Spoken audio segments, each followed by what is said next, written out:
It's a pretty strong pilot. It does drag on a little bit at times, that one.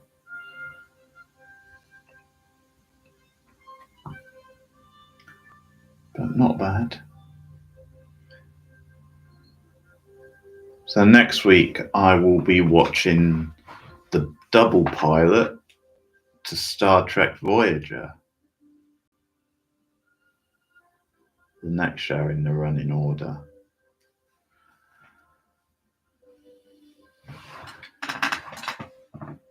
But in a minute I'm going to put the politics coverage on. And I'm going to hang out for quite a while, and if anybody in the chat wants to ask me questions, then feel free. Not like I'll be doing much, that's better.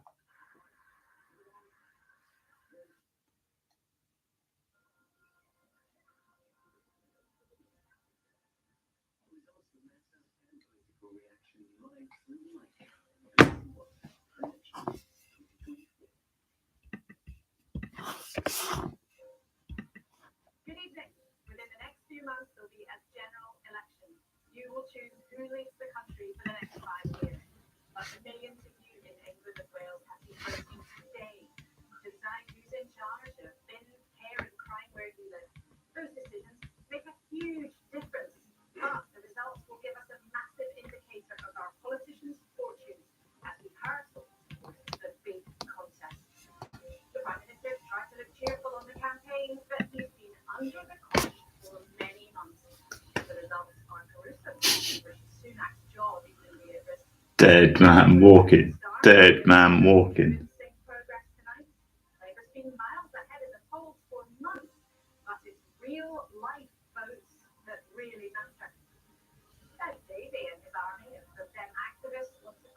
time on the Tories, but in how many parts of the country will they actually get their way?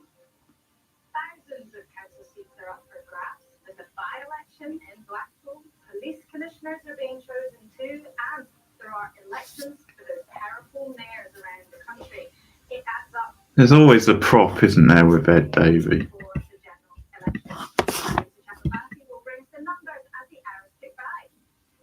These are the seats that the main parties are defending. It's just under 1,000 with the Conservatives and the Labour, just over 400 for the Liberal Democrats. Counting overnight are 641 local council seats on 35 English counties. There'll be 3 police and crime commissioners and also that council commons seat of Blackpool South. I'll be bringing you the results and looking at the figures and the trends behind them. Of course, the making number cruncher, Professor Philip Curtis will explain how the landscape is shaping up. And our political editor, Chris Mason, will tell us what that could mean. Top politicians from the parties will be with us in the studio with smiles or perhaps brave faces as the night goes on.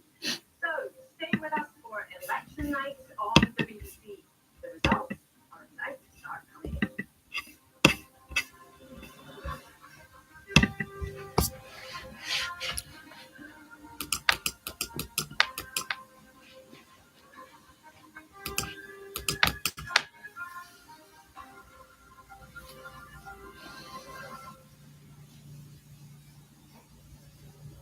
Very warm welcome to election night on the BBC. Now, there is a dizzying array of contests to keep our eyes on. Each race, of course, important in its own right. But in this feverish atmosphere in the months before the general election, the overall picture becomes filled with the members of its own vital. Now, there are 2 things we have to bear in mind. The last time these seats were up was in 2021, when Boris Johnson was in charge. And it's not so much election night, but election 48 hours. It's going to take a while for all the results to come in. So we'll know a lot by 6 a.m. at the end of our time together, but not everything.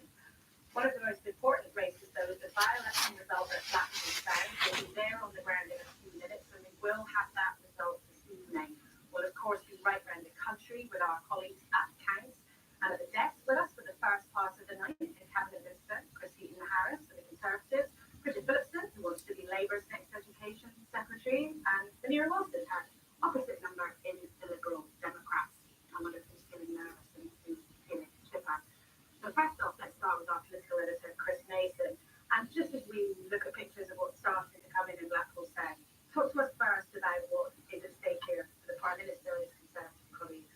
For the Prime Minister, it is all about managing, in the short term at least, to convince his own MPs that he is definitively the person to take their party into the general election. Because for those small number of quite vociferous Conservative MPs who are not of that view, they acknowledge privately this is the last opportunity that they will have if the results are poor, bad for the Conservatives, because it's so right at the moment to make a move. They acknowledge that there is persuasion of the magnitude that you feel yet another change of heart.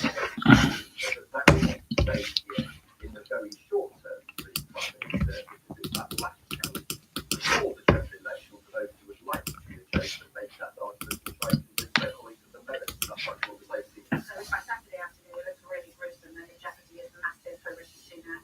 Let's then think of the Labour Party. We're seeing the count in Hartlepool. And in 2021, was one of the finalists in there, hugely successful for Keir Starmer and his colleagues.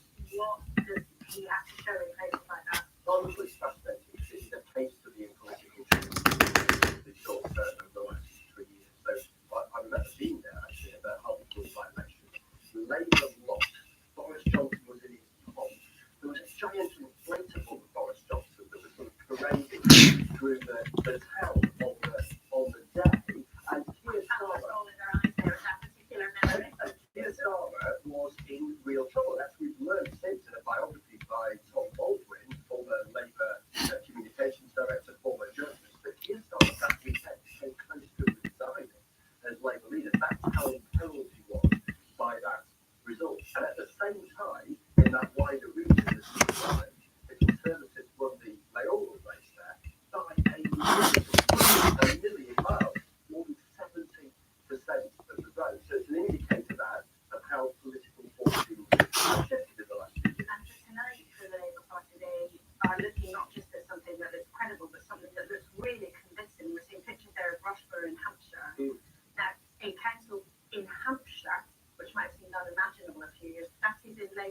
But the whole picture for Labour, what do they want to happen? They've got to be able to convince themselves and then take a conversation that implies that they are en route to winning a general election. We've seen opinion polls which are months on edge with Labour a million miles ahead.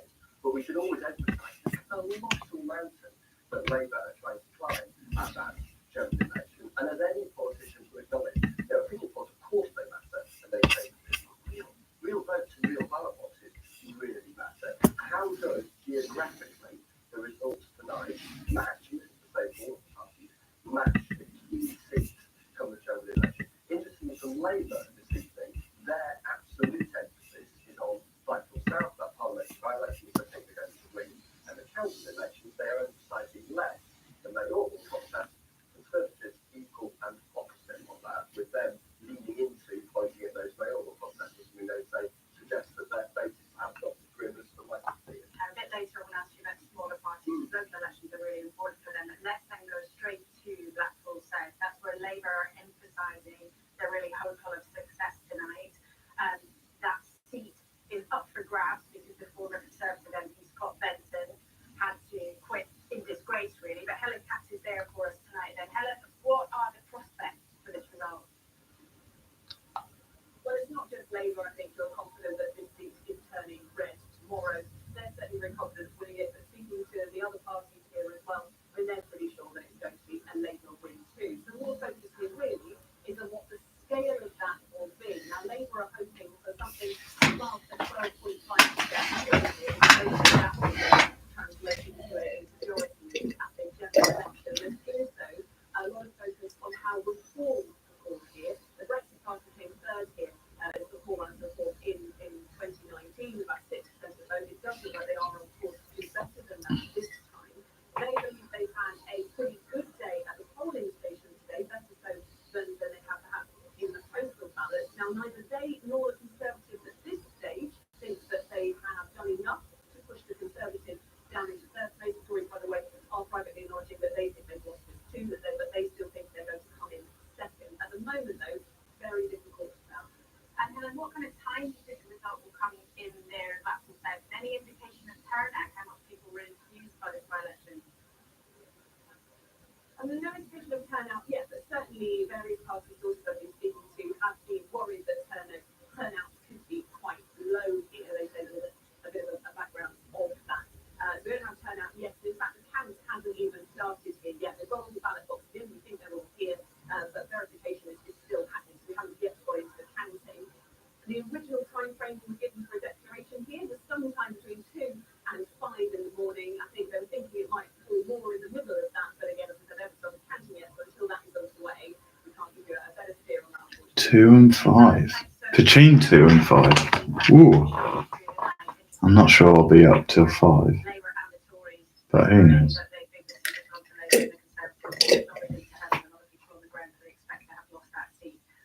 Talk to our politicians about that in just a couple of minutes. But Rita, let's then think about these council elections because they're right across England. They're not in Wales or Ireland or Scotland. So talk us through the ones that we're going to have our EDIs on in the next few hours. We've got coming in, Laura. About a third of all the councils are counting overnight. And these are some of the ones that we're going to be keeping an eye on. We've arranged them, as you can see, in terms of which are the main parties that are defending which council. Under the Conservatives, Reading is their most marginal council. They have the majority of really their Reading, Reading is in the West Midlands, and that is being heavily targeted by Labour.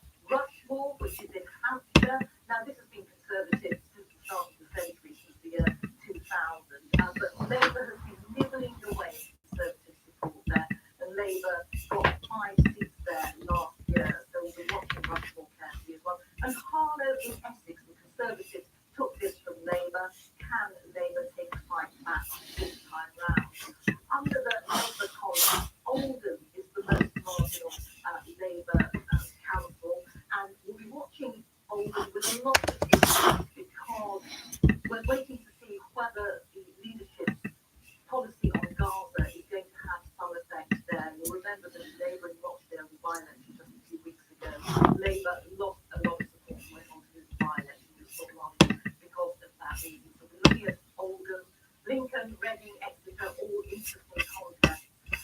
the Lib Dem column, well, Hull is a Lib Dem Labour fight.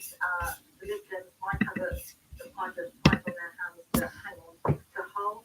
Winchester, Eastleigh and Gosport, they're all in Hampshire. Gosport is the Lib Dems' most marginal council, so let's see what happens there.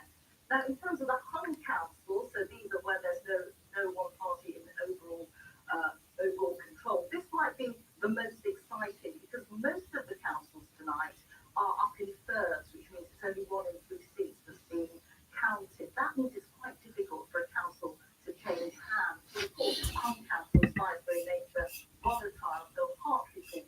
What will happen there? Labour targeting that very strongly. Of course, they lost that vote to the Tories for their by-election to the Conservatives back in 2021. They're short by 2 seats for a majority in Hartlepool. They're short by 6 in Thurrock. That is a straight Labour Conservative fight. The Conservatives are 2 seats short of a majority there. And for the Lib Dems, they're in Portsmouth and also Stockport in Greater Manchester. So a lot of results always bringing you, of course, and they should. Rita, thank you very much indeed. Because just how complicated a jigsaw this is, but especially in an election year, every single council you've talked about, every single seat is so important for parties to infuse their foot soldiers to be able to get them packed to the pavements during an election year. Let's turn into our politicians and let's do into Blackpool South. So we heard from our colleague Helen Cass on the ground there that Conservative sources and Labour sources on the ground, Christine Harris, are acknowledging that you have lost the seat. Are you ready to acknowledge that? Well, I think it's definitely a tough seat for us to hold when he moved into race themselves and was essentially thrown out by Parliament and then recalled by his constituents. So I think it's highly unlikely to be rewarded by the electorate and electorate by-elections being put on them because of a failing like that. And so, I got to say, from the very start, I would have expected to lose. We've got a really good candidate there in David Jones. He's worked his socks off in that seat to demonstrate what a good Conservative MP is. In terms of tonight, are you ready to acknowledge what you're hearing? I know all of your phones will be buzzing through the night, but actually, it's pretty much Yeah, your floor manager's always been off. I'm not going to do that long. So, we're good. real life and then there's politics, right? And so I actually haven't had many invitations other than the ones you've had as well. So I'm hearing the same thing. You're hearing the same thing. And Bridget Phillipson, then you're letting out an early smile.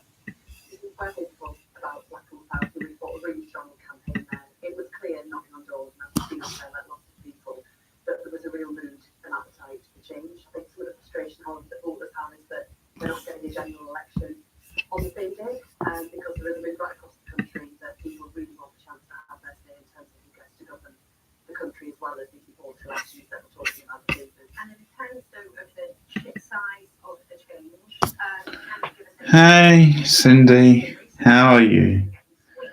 No, I finished. I've just got the local elections coverage on. So I'm hanging out and taking questions. If anyone has any questions. They really were quite extraordinary results in very traditional Conservative seats. Now, Blackpool South Hall, it was Labour held until 2019 when we lost it. It has, for the majority of the time it's existed as a seat, had a Conservative MP. So we're making progress there. If we're taking Blackpool South tonight, and I really hope that we do, that puts us on a really firm footing going into the general election. The 1920s with the 2020s, I think. Well, Just important. yes, but you made a good point there, and I should say to you that seat was held, I think, from 97 all the way through to 19. So the Labour seat for a very long time, and if the national opinion polls are correct, and you are miles... Just a pilot stream. I might review the show one day because it's a really good show, but there's no plans at the moment.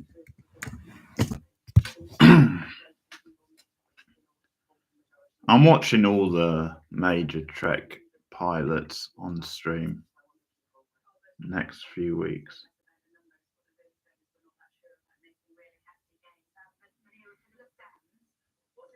Next week will be Voyager. A really successful time. This year, what do you think the prospects are? Yeah, we made spectacular gains this time last year, but we've also got to remember 3 times fewer seats up for elections this year. And actually, the mix of seats that are up for election this year are really in those red wall territories. They are largely Conservative Labour fights. We're expecting to see Labour make great gains. We are hoping to consolidate and actually make gains in the blue wall, the areas that we're targeting for the general election later this year. A lot of those won't be. Don't forget the quiz stream on Tuesday.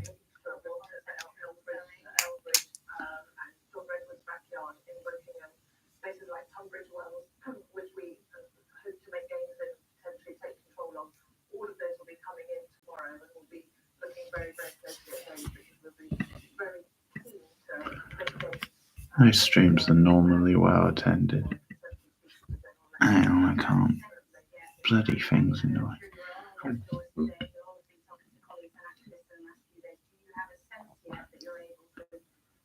Which show was on UPN? Are you saying Deep Space Nine?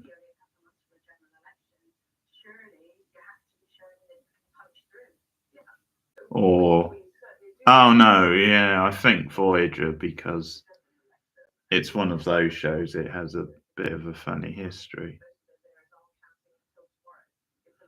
It's sci-fi.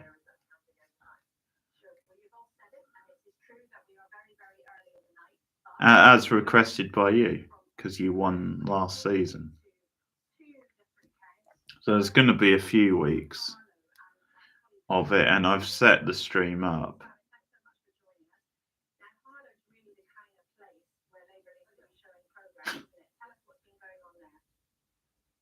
And it's going to, the first round anyway, is going to be a bit more interactive. So some clips and pictures probably. Simon Deadman.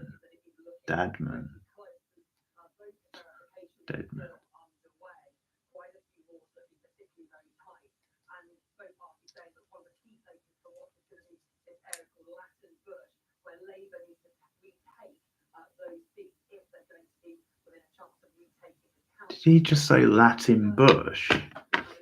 The hell? That's what it sounded like.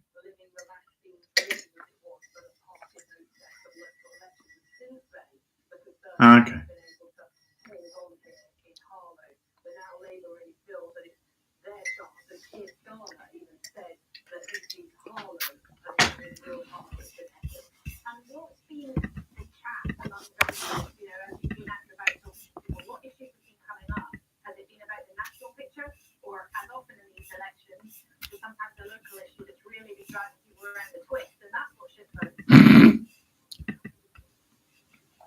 You cannot get away from the national political scene on the ground here, but actually housing is a massive issue. The lack of social housing, people struggling to deal with housing ladder, moving further northwards because they can't afford a home, and that's a big issue, as is regeneration. There are quite a lot of people like that who haven't made up their minds who to vote for in the past few weeks. I mean, a lot of people who are going to be turning out here are making up their minds quite late in the day.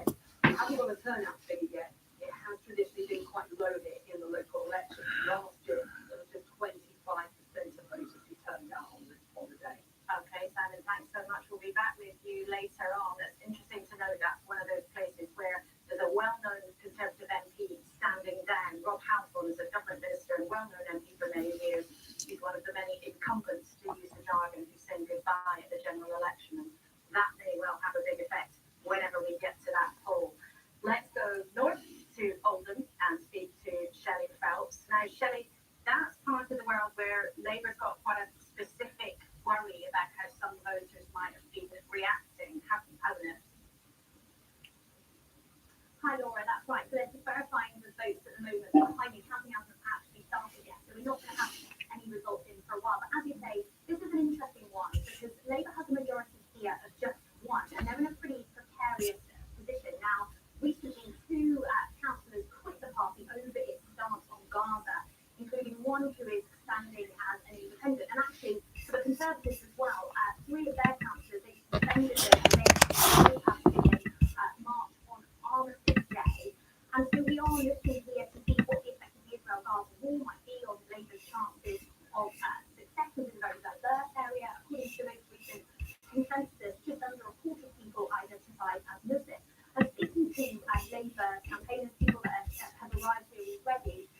they are nervous. They tell me the mood is one of concern about whether they are going to lose control of the council.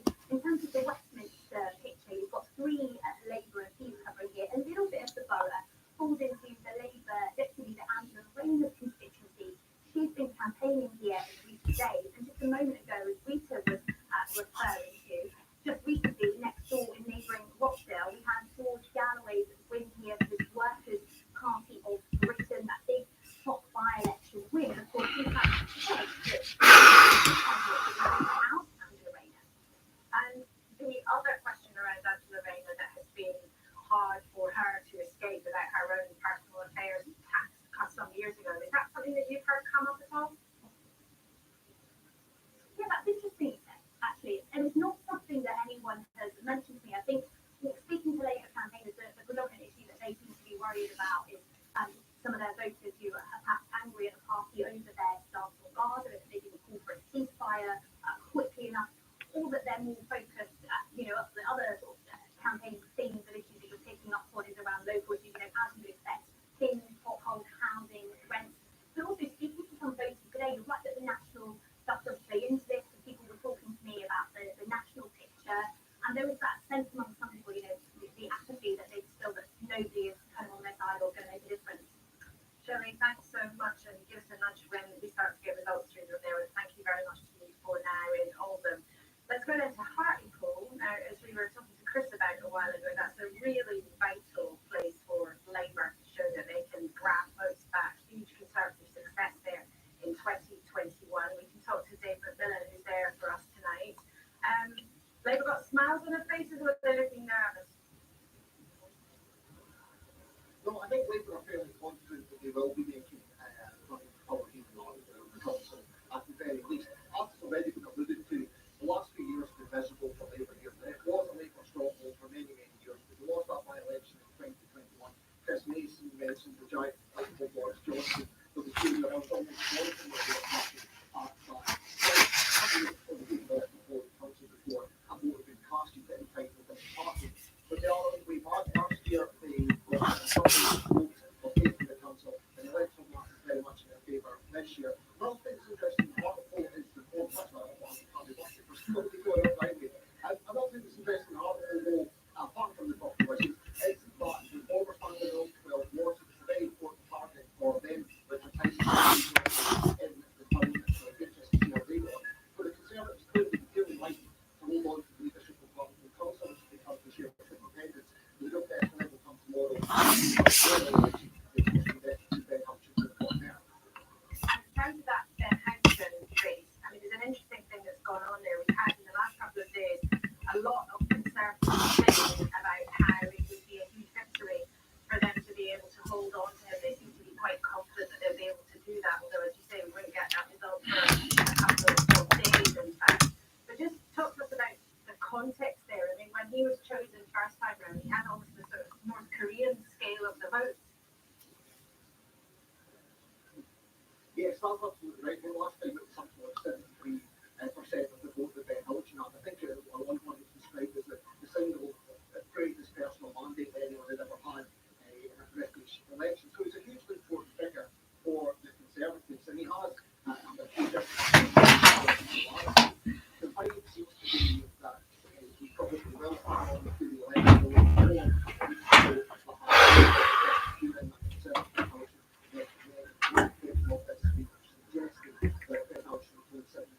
it certainly seems that most of the fight is that he will go on, and it will be a hugely significant thing for the Conservatives if he does, because he's a hugely influential figure in the party, and of course he was influential in breaking through the red wall for Boris Johnson in 2019. Ben Hodgson, of course, has done it already in 2017. Dave, thank you very much indeed for now, and Hartlepool will be back with you a bit later in the night as we get a sense of what is happening there in the northeast of England. Right, let's stand back a bit, look at the big picture, because these results, as they come in, will of course be vital to preparing a picture of the run-up to the general election. But they also take place in, of course, a historical context of the extraordinary political events that we have been through, that we all lived through in the last 50 years. You've got that context there to explain how Hello. Tuffy's back. No, it wasn't in my area. Support of each of the main parties based on the results of the local elections. And by having There's a lot of seats extrapolate from local elections up for grabs, but no, none in my area. using data from keyboards where we track patterns over time, we can work out how the whole country would have voted if everyone had been voting. So let me take you right the way back to the beginning. You couldn't. During the Labour Ah, okay. the Blair and Brown, it's the blue line that gives the essential. So you don't have a passport then? Well, Because if you've got a passport, you can just use that.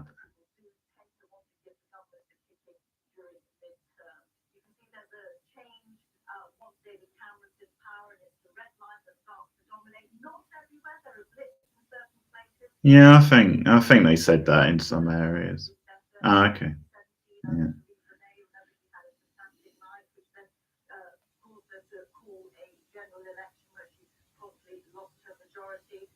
Then you can see again Conservatives doing very well in 2021, but then they've been on the slide since then. So in 2023, the share of the vote for the main parties was, as you can see, Labour on 35%, Conservatives on 26%, the Lib Dems on 20%. Well, if you have any questions, feel free to ask them. Or sometime during the course of the night, we should be able to track that line to see what will be happening in 2020. All right.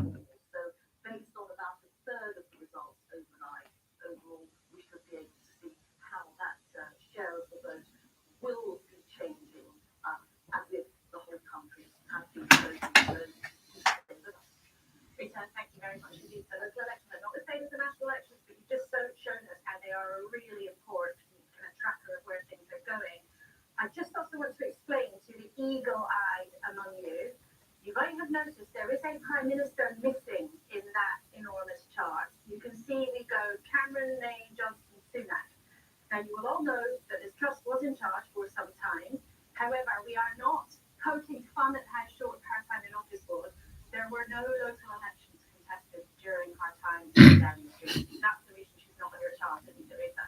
Absolutely, exactly. We haven't forgotten. There is a reason. Okay. Well, I think a lot of people who are wondering about voting Conservative maybe haven't forgotten either about this trust. And Christine Harris, you know, you are. We've seen from how the change of vote shares have changed and your polling position for a long time now.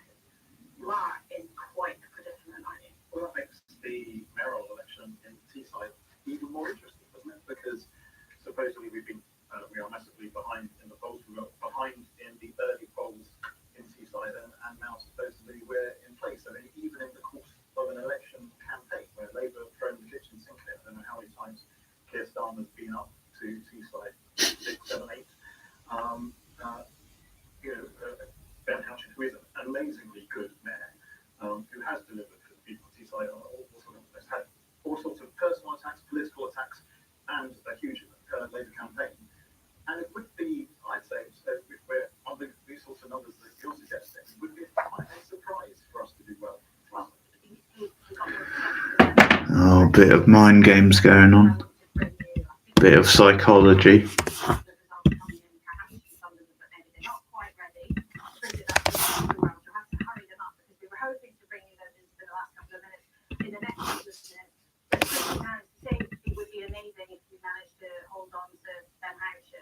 But he did get more than 70% of the vote last time.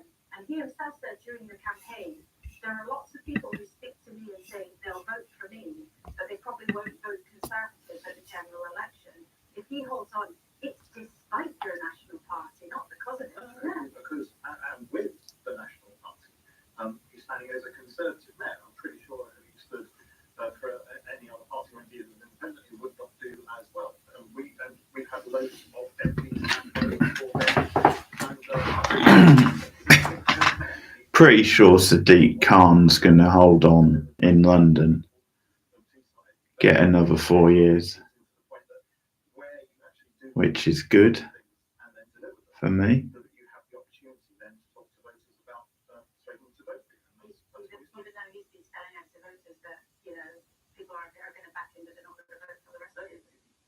He will, in 2019, that was the first time we had some of these seats in Teesside. Before 2019, every seat within that Teesside Royalty was playground. This is Okay, let's not get bogged down on the contest that we're not going to get the result from until tomorrow afternoon. Let's talk to Bridget Phipson. I mean, maybe Chris Harris has a point actually. If Labour's poll lead is real and credible, you really ought to be sweeping the board everywhere. So I'll deal specifically with Teesside and then move on to kind of wider dynamics of the evening. I mean, Ben Houghton has run a mile from the Conservative branding during this contest, and as we've been discussing, secured an enormous share of the vote back in 2021. It would require a 23% swing for us to take that. I mean, that is huge. I am confident we will make progress, but I heard a lot of people on the Northern Teesside saying exactly what Ben Houghton has been saying, and I'm confident that we will make progress come the general election on Teesside. We've just seen there in Hartlepool, again, an area where we made real progress last time around, and I'm confident we'll make progress again this evening. And I think that does demonstrate the scale of the change that we've seen under Keir Starmer from where we were back in 2021, losing that by-election, enormous challenge. And we do have the Blackpool South by-election this evening, which is the most obvious comparative where it comes to parliamentary results. The mayoral contests are a different kind of dynamic. Labour holds Sunderland. Across the country. But I'm sure if you do well, you'll be very quick to hail them as some, enormous victory. And just to say to you, just hearing that Blackpool South might come actually sooner than we think. I just had a communication with somebody suggesting that they might actually nearly finish the counting. So we'll keep an eye. That seems very early in the night, but I just wanted to flag that for you there in case we suddenly have to jump away. But Bridget Phipson, I've just listened to you. You're using a lot of political phrases like showing considerable progress and showing that we've made an advance. Will you give us an idea of what would be a reasonable benchmark? So some of the number of crunching are suggesting gaining around 300 would be decent for Labour, given the pattern of where the seats are coming up. It's the areas and not the numbers. So it's making progress in the kind of key places that we need to demonstrate we're making advances for the general election. So where that aligns with our parliamentary seats that we will need in order to secure that majority. And what I've heard right across the country, and I've travelled the kind of the length and breadth of England in recent weeks and months, is that there is a real mood and appetite for change. I've spoken to so many lifelong Conservative voters who've just had enough. They're not prepared for Conservatives. They're sick of the chaos. The very fact that we're having the Blackpool South by-election this evening, I think, demonstrates just the chaos, the sleaze, and and they want Britain to The chaos, the sleaze. Brilliant. So we can start filling in the blanks with some of our political conversations. Here are some of the early results from Sunderland. They haven't finished counting, but there are enough results to say that Labour will hold the council. Now that's not a surprise in and of itself. They've got 39 seats. The Lib Dems on 8, the Tories back on 7. Let's change of seats.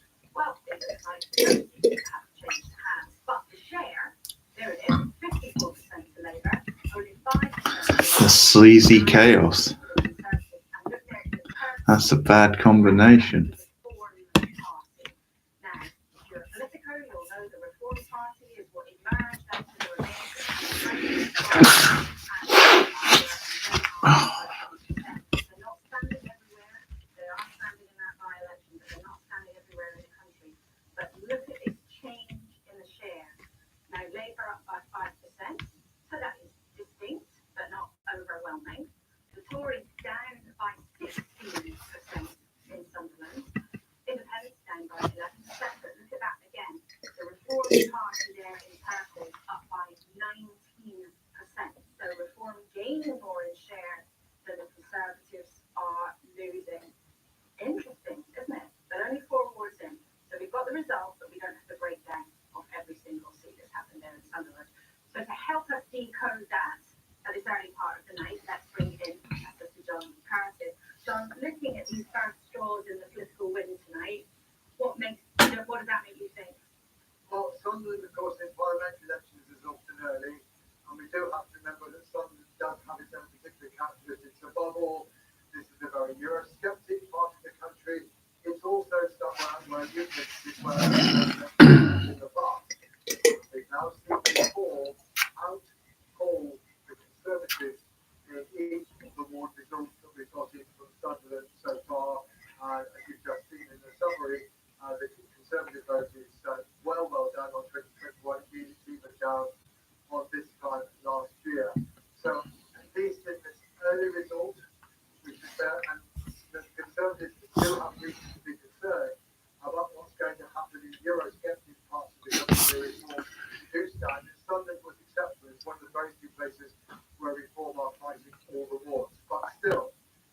Yeah, there's smaller towns as well. There's quite a lot of councils up for grabs tonight.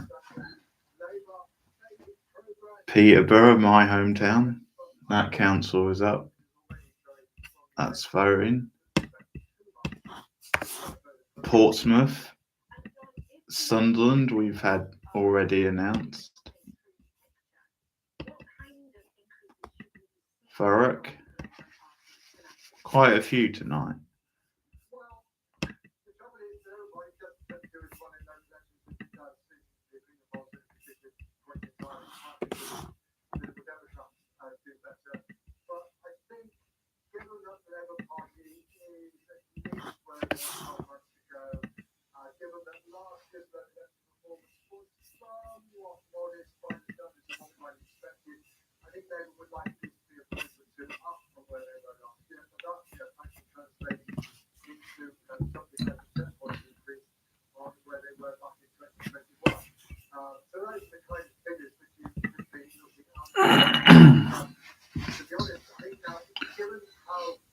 Mm-hmm. Yeah, I've seen it before. I've seen the whole show before.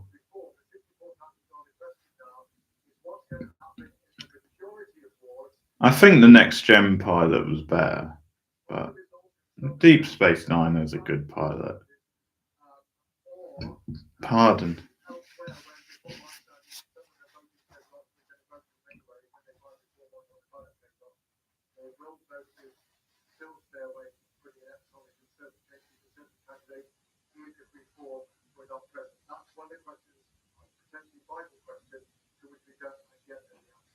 Okay, John, stick with us. We'll be back with you a bit later and show you some pictures of the countdown going there in Exeter. And let's also show you this picture in Rushmore in Hampshire, where Labour is very hopeful of making progress, potentially even making a gain. Rushmore is the council where the town of Aldershot is, so that's a very military area, so that would be interesting if Labour manages to make progress there. Let's show you again the council's getting busy in Hartlepool. We've talked already about why Hartlepool is so vital and impacting the history of that there. 2021. And let's show you again what's going on in Blackpool South. Now, there's some people standing around. Well, trying to have a closer look to see if there's any decisive action. Blackpool South is one of the big ones tonight. That's expected to be in soon, I think. Henry Hill is the deputy editor of the big popular Conservative website, Conservative Home. Thank you indeed for joining us this evening. I think you're the acting editor, actually, Henry. I'm terribly sorry I promoted you. I didn't do that.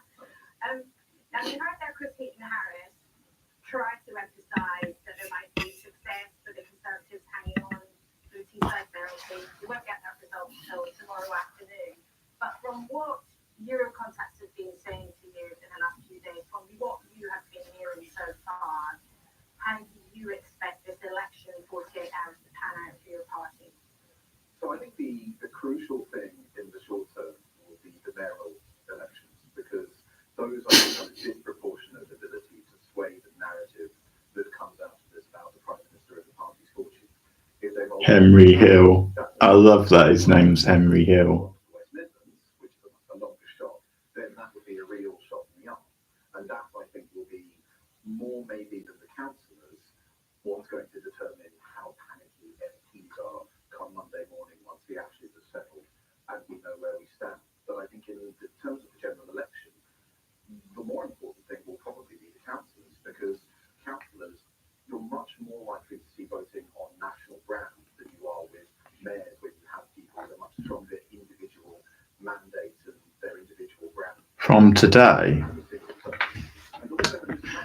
we've got a general election later in the year. It's expected about November or December.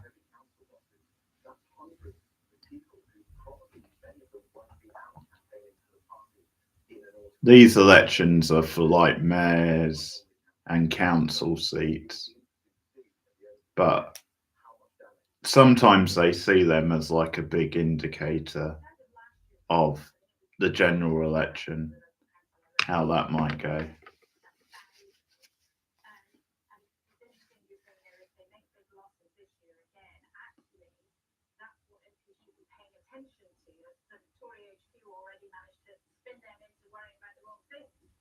Well, it's partly the media's fault, right?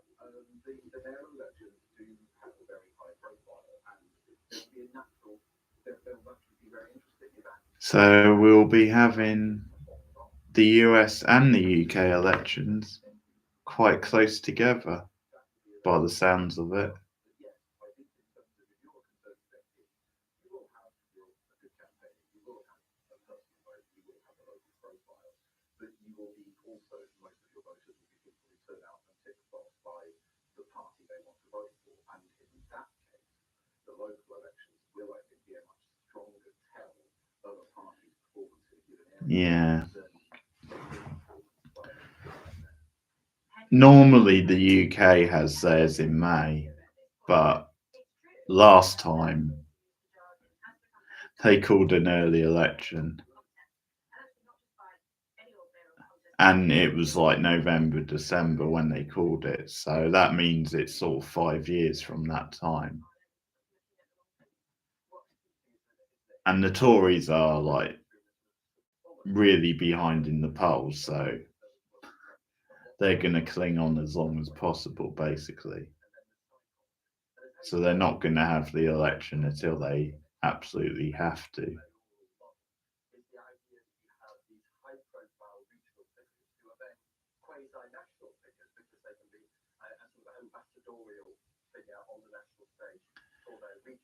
Shouldn't be allowed to call an early election, really. Unless it's an absolute like emergency or something like that, but otherwise I don't think they should be allowed to do it.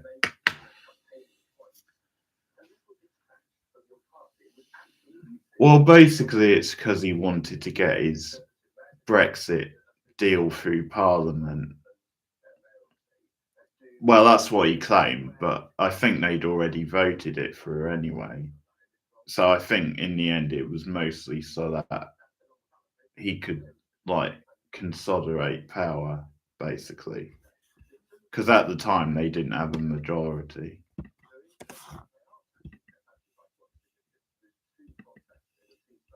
But the reason he gave was to get the Brexit bill through.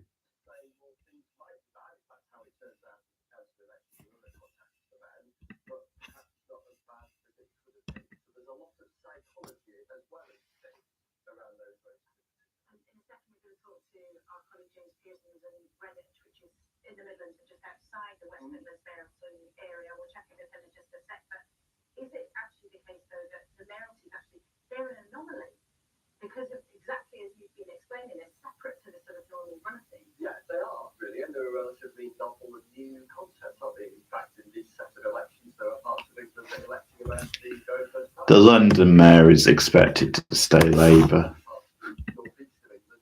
So Sadiq Khan will get 4 more years, I would say, which is good.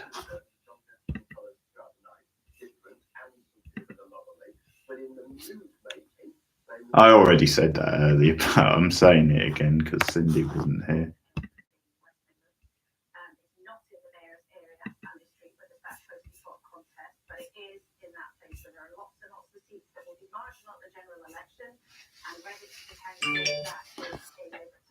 Fuck.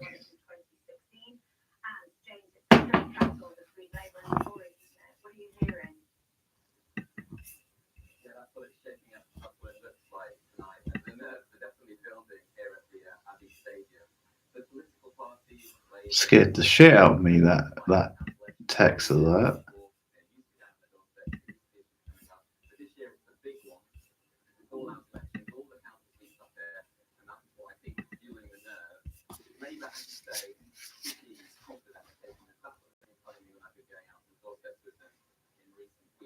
Tonight they seem a bit nervy. We've got 3 candidates award, 3 councillors award being elected here, and they tend to think that both the splitting their votes in the parties, they want to speak up all the 3 councillors they could get.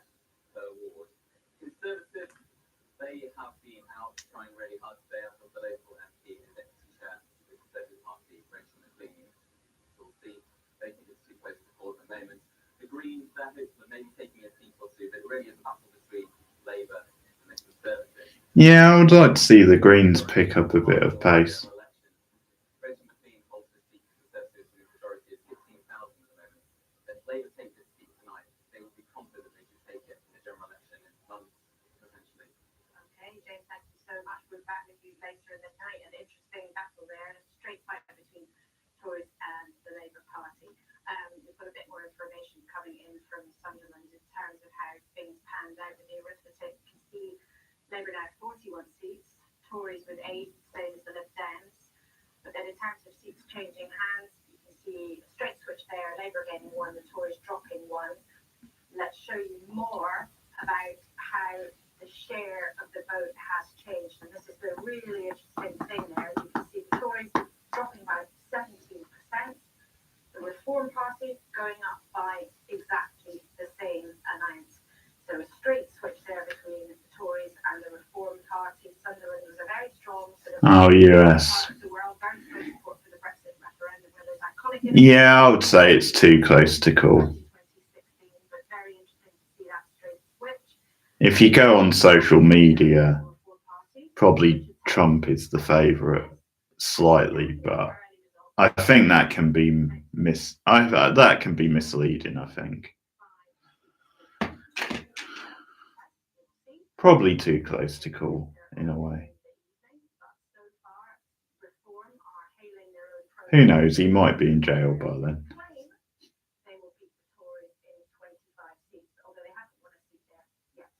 Or soon after. Maybe they'll arrest him after the inauguration.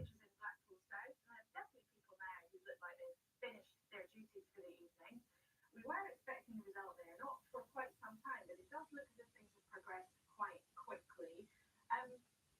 Chris, in terms of that switch from Tories to Reform directly in Sunderland, that's the kind of thing that's going to make Texas really happy.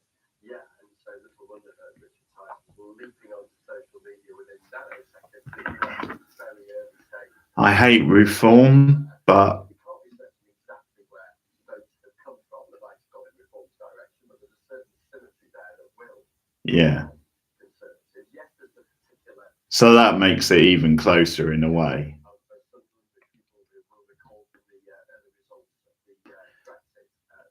Yeah, I think it was a mistake really to stick with Biden, because I think his age gets used against him a lot. I think they should have switched it to Harris, because that way you can turn the age thing back on Trump.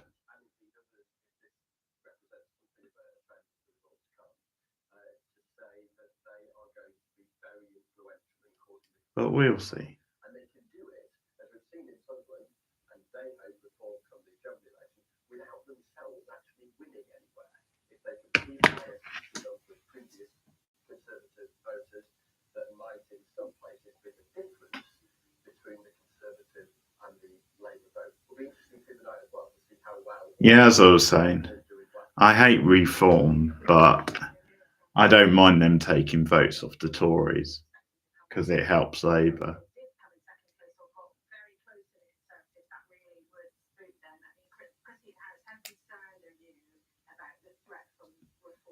Well, firstly, it's definitely not a direct switch, and I think you might have noticed that on those figures when they flash up, I think there was independents are down 8%, and this is Bridget's seat, so I'm not going to try and tell Bridget that in Red Hill there was quite a young, strong UKIP presence in the past.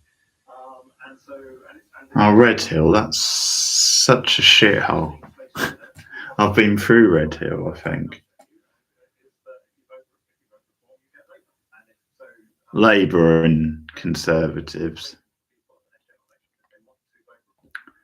Lib Dem are probably the third party normally.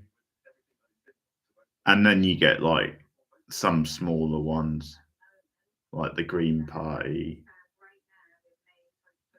You tend to get like kind of these fringe type parties pop up from time to time as well. Like you get some like pro-Brexit fringe parties who basically push a bunch of like far right policies, unfortunately. But the direct lessons of this already, I think the one thing I think that's the worrying thing at the moment in the UK is we are starting to get some of the culture which the US have got in recent years.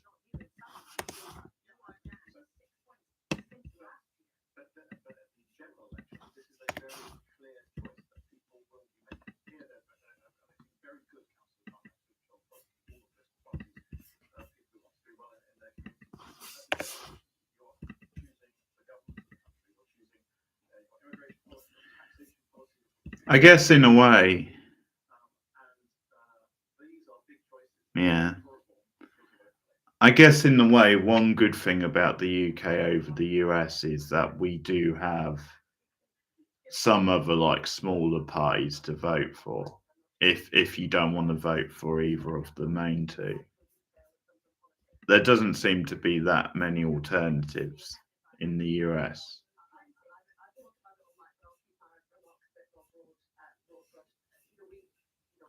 So that's something at least.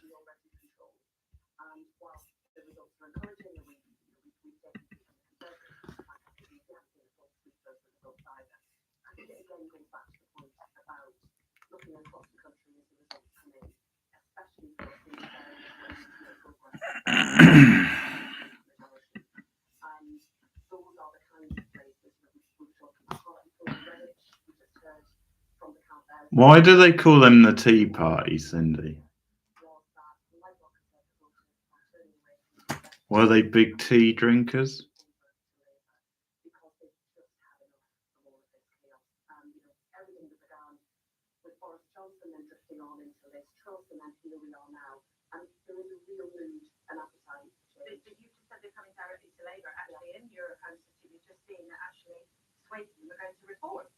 What you will often see, of course, you'll see different kinds of results in areas that is already where you already have a majority for one party. So rarely would the result in something, be it a general election or a local election, necessarily have the same carryover that you would expect in other parts of the country. But certainly where I've been campaigning, whether it's in the East Midlands, in the West Midlands, and in places like Teesside, we are getting direct Tory, lifelong Tory voters directly switching to Labour. But then you mentioned that Teesside and the West Midlands, and you've already said, oh, well, actually, the mayoralty is there sort of a bit of an ugly. They're not really, they're always going to be very hard for us. But you just said yourself, you've been there.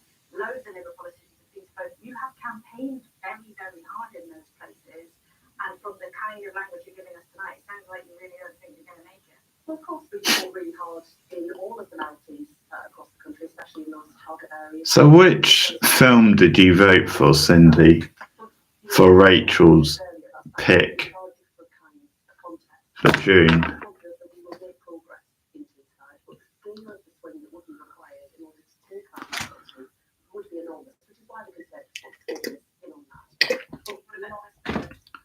I bet you voted Age of Adeline, didn't you?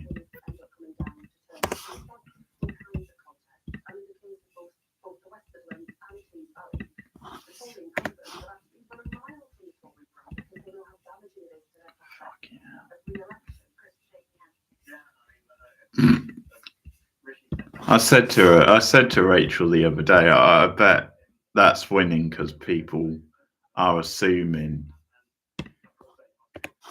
I'll like it the least out of the four.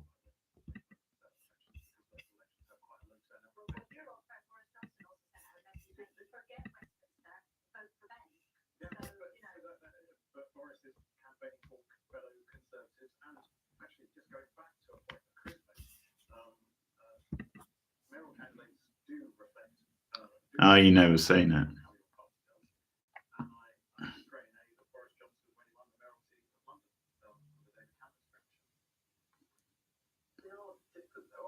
Oh, well, I never figured out why they call it a premiership.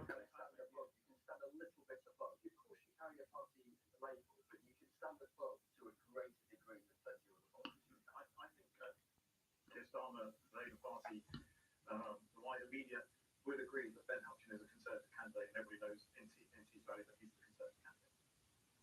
But he's not really keen to that's I think it's fair to say during the course of that. I always get it mixed up with that. Oh, what is it? The Avengers sequel? Because it's got a similar title. So when people mention that title, I always think they're talking about the Avengers film.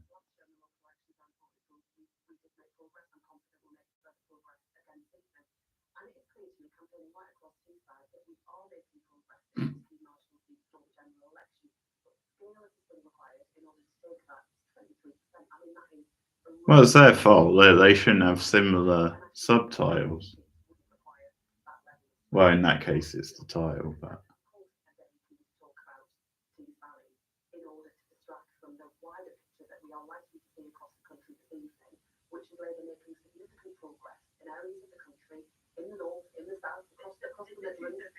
Yeah. Well, it's a coincidence because they're completely different films, but it's just funny.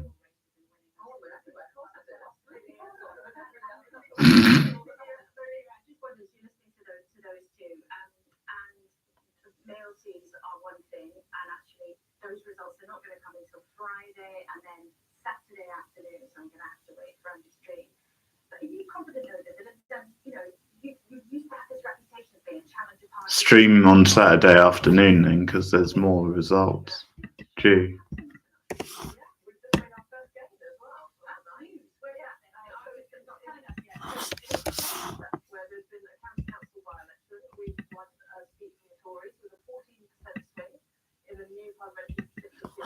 Oh, she's straight in there with the Lib Dem game.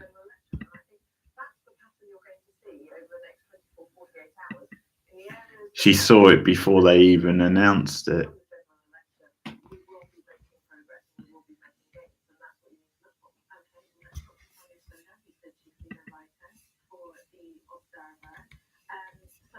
Talking a lot about the mayoral races already, talking about the pressure specifically on the Conservatives a lot. But you understand what the Labour Party extremely well. Talk us through what is a realistic expectation coming from the Labour Party tonight, what they would be disappointed by and what they would be pleased by. Well, I think there's a bit of a spectrum the Labour Party, and I think there's lots of different things going on, as you've already been talking about, to focus on. There's the local council results, there's these very high profile mayoral elections, and a sort of a Labour victory in either the West Midlands, for example. Oh, she's lovely. It's on Sudden. Lovely, lovely girl. But one of the key things to look for, very bright as well. Calculations on the projected national rate share based on the local election results. And, I think Labour will be looking to sort of show that lead that we're seeing in the polls. So what was that thing Pete was watching, like that reindeer, whatever it's called? Any good? No, she's not an actress. She's a Guardian writer.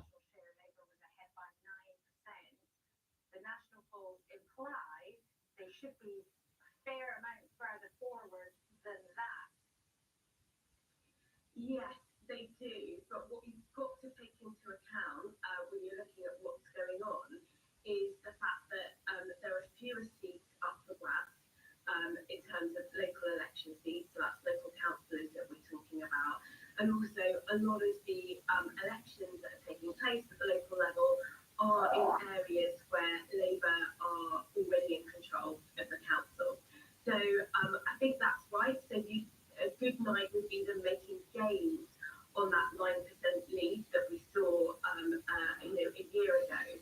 But I think it would be too high an expectation to think that the poll lead that we're seeing would translate itself into bit of a gender swap then. Well, not gender reversal from what you would normally see.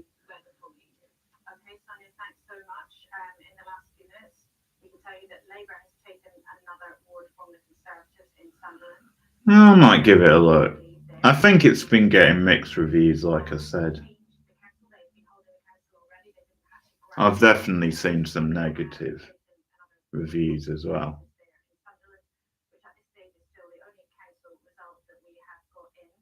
Just to remind you, because Sonia was talking there about the projected national share, that's the statistic that we can come up with that tells us what would have happened if these elections had been fought everywhere in the UK. So it doesn't tell us what the general election result is going to be, but it gives us a picture, a snapshot of what the results would have been in terms of share for all the parties if the general elections had been council elections had taken place in every corner of the country. That's my important for you on the PNS, as we call it, which we'll have sometime tomorrow afternoon.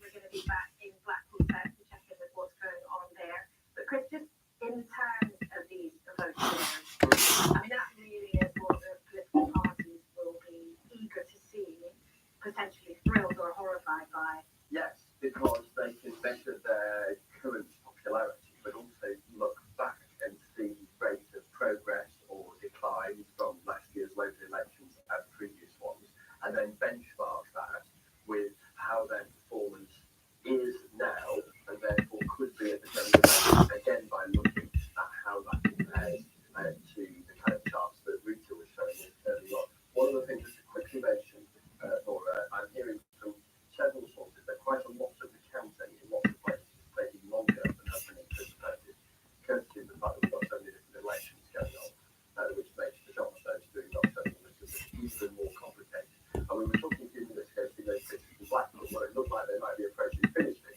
I hear they haven't actually started yet. We'll get a coffee on, because it might be an even longer night than we're being anticipating. But there are plenty of things that we can talk There's always delays in the counting. endlessly fascinating if you're as inclined as I am, but there's tons to talk through. Just to go back to that concept of share. Last year, the gap between the two big parties was 9%. If we compare it to 1996, you knew it was not going to be a while before we started having historical comparisons. In fact, you lot were already talking about the 1920s. So in 1996, that share, Labour was 16% ahead in these local elections. Do you think they feel there'll be anything like that tonight? Because it's a sort of parlour game. Often people say, oh, is it more like 1997 or is it more like another year? What's really going on here? And that parlour game is absolutely key, isn't it? Because you do get like comparisons between 92 and 97, and these comparisons are never perfect. And politically, things have changed since the 1990s. The significance of parties other than the Labour and the Conservatives much greater right now. The key thing in the end is going to be, from Labour's perspective, and indeed from the Conservative perspective, is does this set of data, and in particular that projected national share, point to and reflect what we're seeing in opinion polls, and point to and reflect, therefore, if you are looking at those opinion polls and then looking at these so-called that there is a reasonable prospect of changing government on the general election. And we can exercise that. I know it's the point of the likes of you and me saying, Yeah, I'm going tomorrow. yes, we've had this whole stack of opinion polls for months on end now, suggesting Labour a country mile ahead. But they have one heck of a mountain to overcome to even sneak over the line with the tiniest of majorities. Keir Starmer has to perform better in terms of a swing than Tony Blair managed in 1997. So that is the scale of the challenge that Labour face. And that's why looking at that number, whenever we get it in the middle of what is now this afternoon, Friday afternoon, that will be a key move maker, even though, as we know, there are several ones. We've done lots of results to come beyond that point throughout the weekend. Okay, thanks so much, Chris. Now, we talked already a lot about Blackpool South. Let's go there and talk to the candidate who's been standing to become with the hope of being Reform's first MP. Yeah, I've seen the trailer a couple of times. It looks shit. It just comes down to if it'll be fun shit or just generic big studio shit. So you're quietly confident, Mark, but quietly confident of what? We're quietly confident of making a good showing here today in Blackpool South. And a good showing would mean that you have made it potentially into second place behind Labour ahead of the Conservatives. Well, that would be a fantastic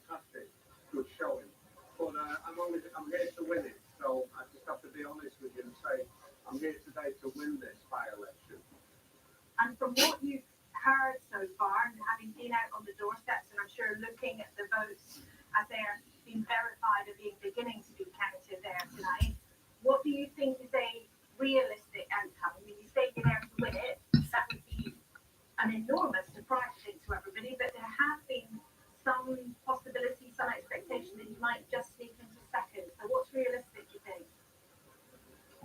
Well, realistic is second place, yes, of course.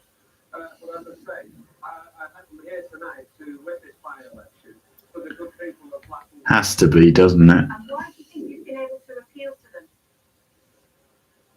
Well, because first of all, people in Blackpool are fed up. We are sick and tired of the false promises by the Labour Council that we've dealt with here for the last 12 years, and by the Conservative government that have just failed us in every single way. We've had 3 local MPs, Conservative MPs here, from the Fylde to Blackpool South and Blackpool North, that have all failed the good people of Blackpool, and we are completely fed up with it.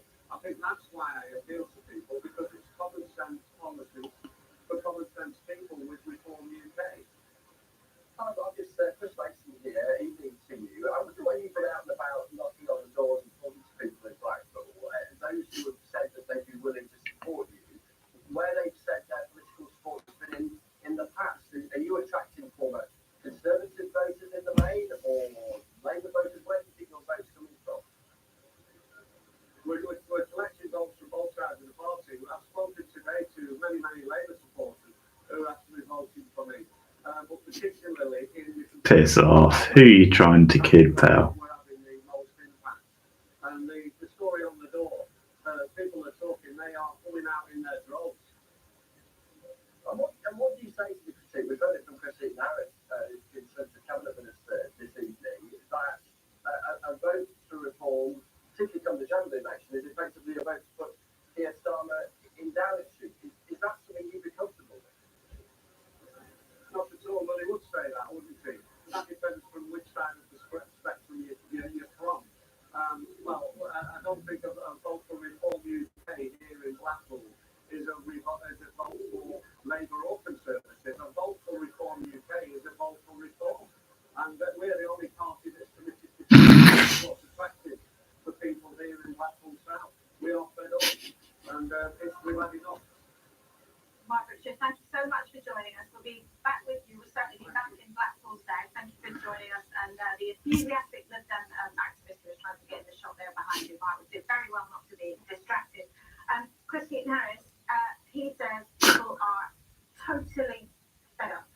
Well, I think people, local elections and indeed by-elections always do have much lower turnouts, and that demonstrates a type of attitude which you could read across as being fed up. And yes, I do think people want to see politicians delivering on the promises they have made. That is why, Rishi made 5 commitments when he came in.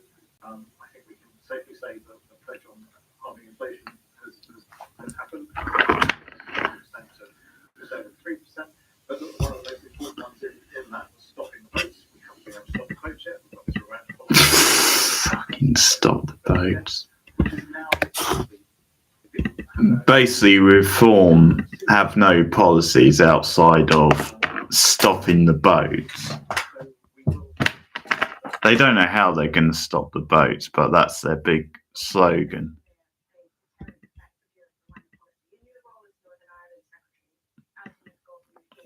Or they'll just make really broad statements. They'll say they'll do this and that, but they don't actually have an actual policy to do it.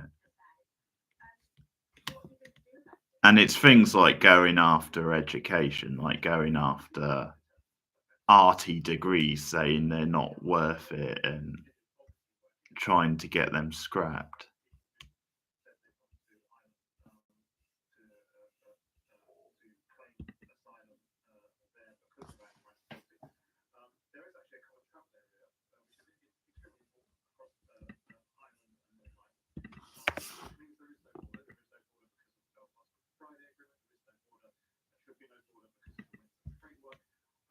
So we need to work to make sure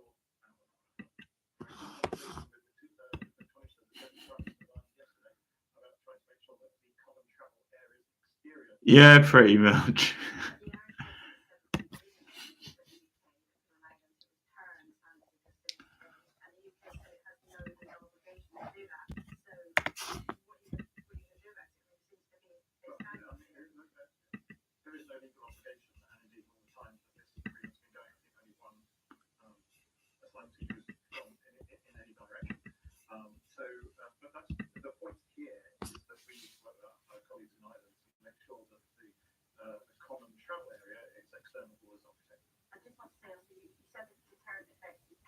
working.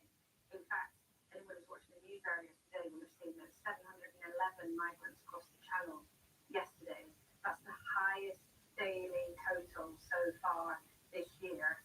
And the total for this year is more than 8,000 people. That's an increase of a third on the equivalent period of last year. So if the deterrent effect is working, how does that stack up with a record number of people coming? Working because there are people who are choosing to go elsewhere rather than try and come to the United Kingdom. The point is, if they've made it to Northern Ireland and into Ireland, they've crossed the channel to get to the UK. yeah, And if the deterrent effect is meant to be stopping people crossing the channel, which is the dangerous journey that you and the Prime Minister say you want to bring that to an end, the highest number so far this year came yesterday. which is why we need to make sure that we see planes go to Rwanda with people who come here illegally on.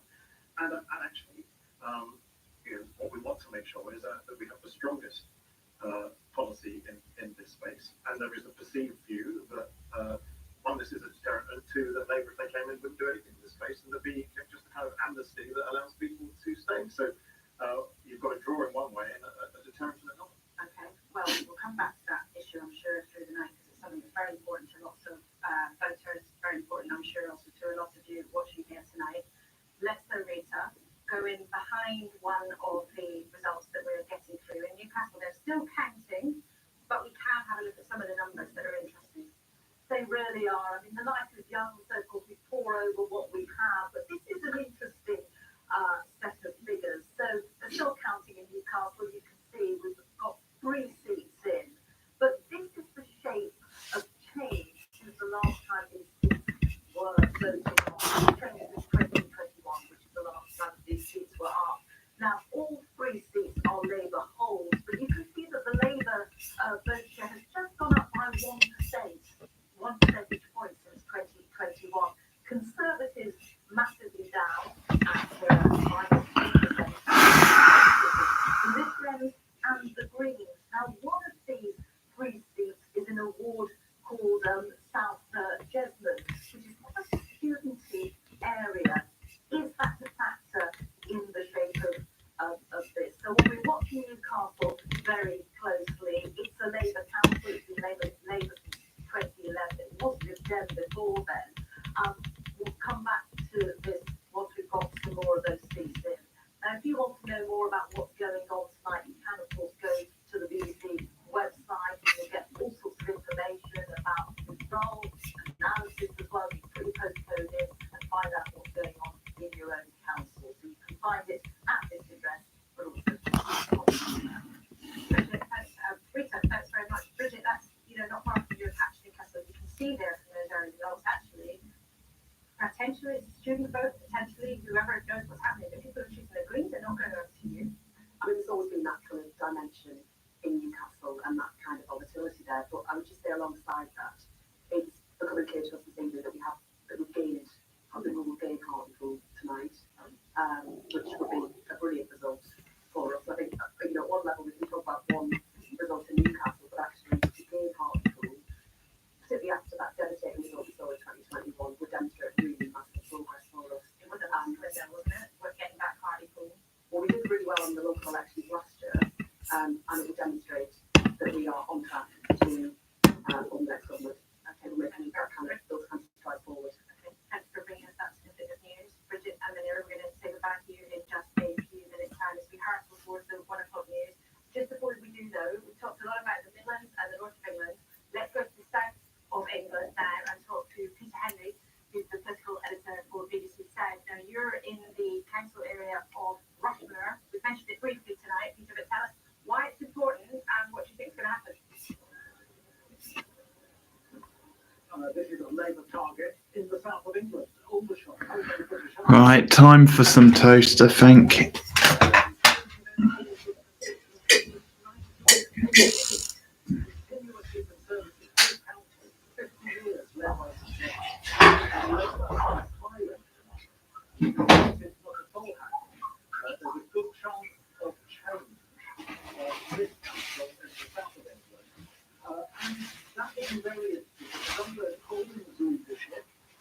The Labour vote went down. Under Keir Starmer in a military area,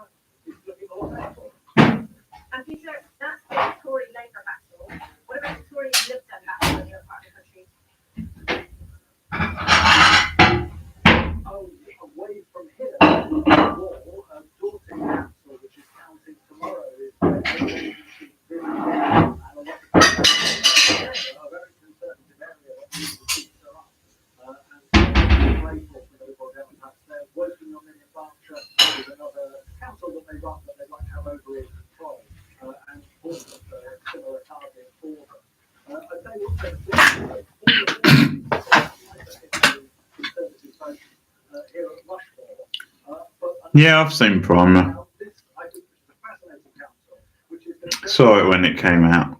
constituency in North West Surrey, and on the other side, Michael Gove in Surrey Heath.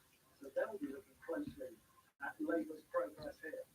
Peter, thank you so much. It's always good to see people scurrying around in the background with ballot boxes looking purposeful. There haven't been that many results through tonight. We hear it is taking longer than it might have done because these results are such a complicated jigsaw as we try to unpick what's going on through tonight.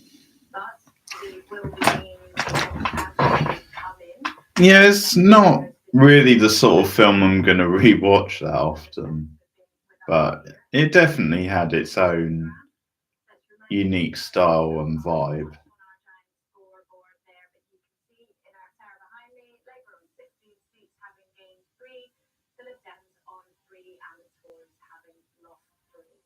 So, in wins and losses, we're still in for in single figures. A long way to go, but plenty of interest. I like the way they use the maths in the film as part of the science, because I know the people behind it are like big into like maths and stuff, I think.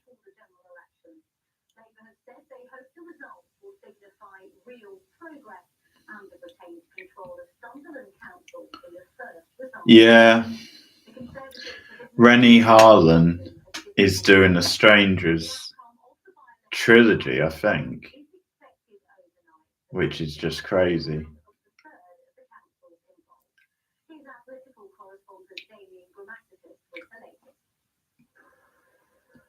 For grabs in these elections, 2,500 council seats, 11 mayoral jobs, and here in Blackpool South, 1 Westminster seat. Some of the consequential battles tonight. Labour hopeful they can take it off the Conservatives. Well, the first result we'll look for is the Blackpool by-election, which is the only result where Rishi Sunak and the government are really on the table. With good progress on the way to the constitutional election. They have a hard too. Rushing on Hampshire, Southern Conservative Council. The Conservative minister here at the county's party braced for losses of seats won back when Boris Johnson was Prime Minister. The last time most of these seats were bought was in 2021, when we had the vaccine bans as we rolled out the COVID vaccine. The last best set of local elections since 2008. So that's a very high base. So compared to that, it is going to be difficult to achieve on that. In Hull, an alarm and an evacuation.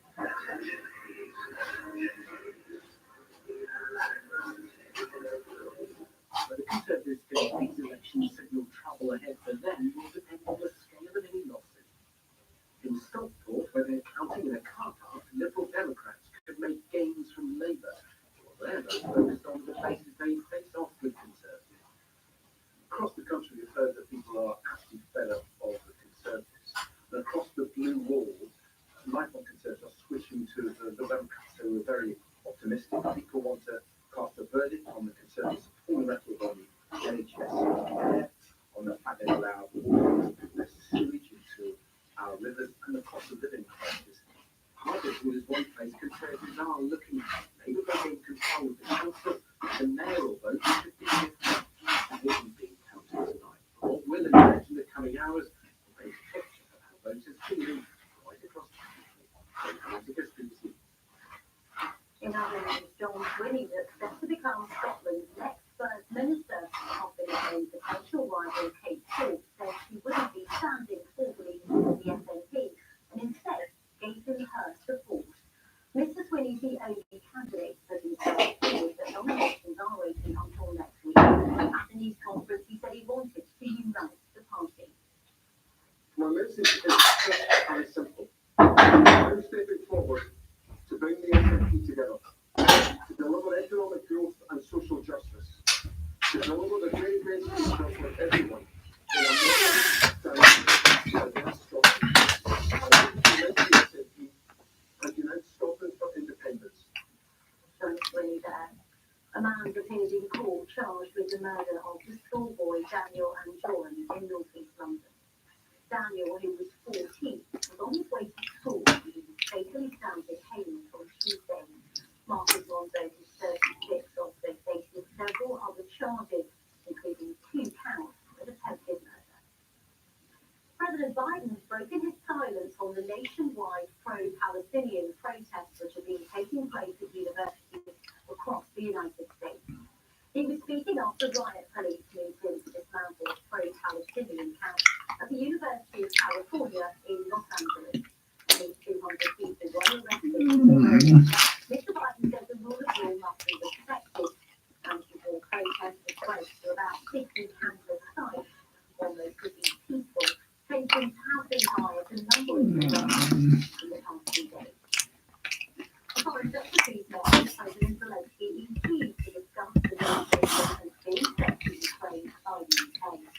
All counter-terrorism predicted bombs and air defense missiles is taking used by Ukraine against targets inside Russia.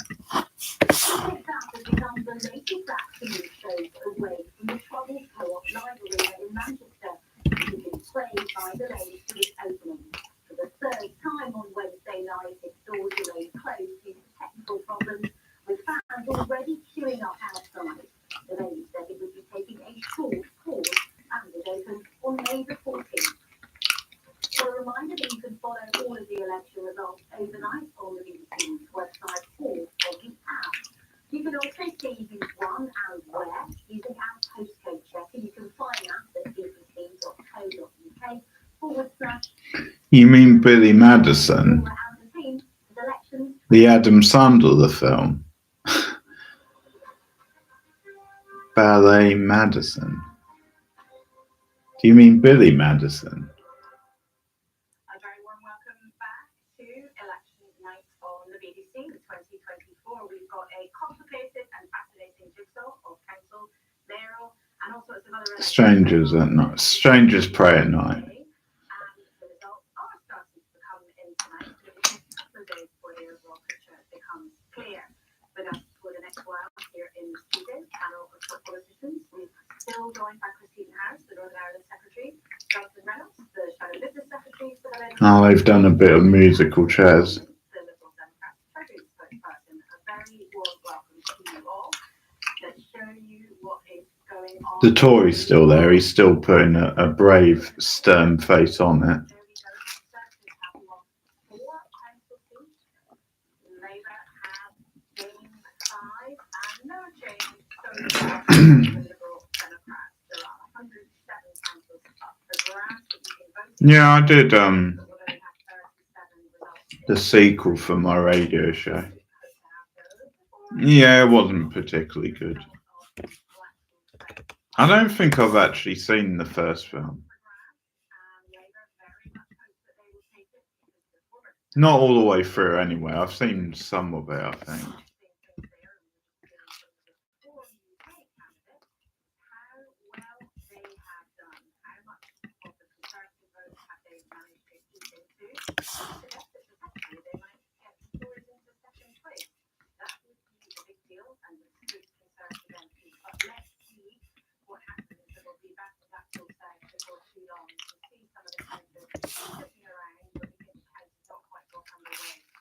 Let's take you back to Exeter in the southwest. People concentrating hard on their footballs. That's what we like to see. And that is the kind of place where Labour will want to show that they are doing okay. The Greens have been eating into their authority in the last few years. You see a Green there concentrating hard on what's happening. We'll bring you that result as we have it. Let's then go to Plymouth. Now, Labour took that last year after splits in the Conservative group. There's a huge local whereabouts trees in the city. All politics is local, they say. But it's also a very interesting place in the context of what happens on the council, because right now the 2 Westminster seats are held by one Conservative, Johnny Mercer, the Veterans Minister, and Luke Collard, who is the Shadow Defence, one of the Shadow Defence team, and I was very important in general election. Not just because of Can you believe Take That are still Tory? and there is Rochester, and that's the council in Hampshire. And as we were hearing from Peter Henley on the ground there a few minutes ago, just before the news, Labour is hopeful of taking that council.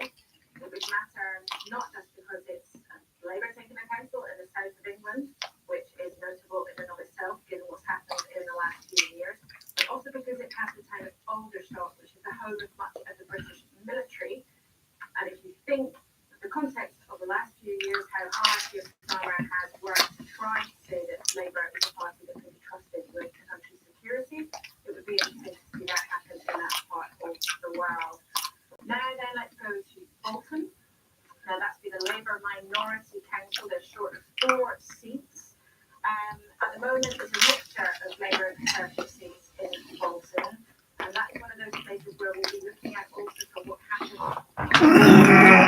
from Muslim constituents. And you might think, why are people picking out one particular group? But we know that that has been particularly of interest because there's been a lot of unhappiness, particularly among the Muslim community, over Kirstan's position on the conflict in Gaza and his refusal to call for an immediate ceasefire. So that's why we're looking at that particular group of voters, and we'll see if there is a discernible trend there overnight. They're saying voters Grimsby, which is like an 80% of the country. Grimsby up on the coast of the east of England, very leafy area, Conservative MPs there, but Labour hoping very much to make progress on the council of North East Lincolnshire. And I'm sure before too long we'll be talking to our colleague Tim Arundel there on the ground. We're actually defending all of the seats that have been contested to hold on right now. Two Tory MPs by the Tories in 2012, but North East Lincolnshire is there. That is or should be in theory in Labour's sights to show progress there, if indeed the national polls are to be believed. Somewhere where Labour should be feeling good though, in that same vein, is Redditch. Now Redditch in the Midlands, just outside the West Midlands Mayoralty area. We've already been talking a lot about the mayor, but Redditch is the kind of part of the country again where Labour really ought to be making convincing gains. And the Redditch really understand what's on their target the night. Somewhere it has definitely been on their target, and we think we were here from Bridget Hudson that they believe they've taken that council. It's Hartlepool. My colleague David McMillan is there for us. David, are Labour confirming that on the ground to you? Yes, they are. They are officially claiming victory here in Hartlepool. We don't have the official result yet, but certainly it's going to be quite firmly off. As you do the declaration of what happened on about 2 o'clock. But Labour do believe they have done enough to win Hartlepool Council. They were confident they would be able to do so. The match was very much in their favour. They were only defending 2 of the 20 seats. They'll be 2 games on top of that. Made a start on Fallout, by the way, Cindy. Watch the first 2. Enjoying it so far.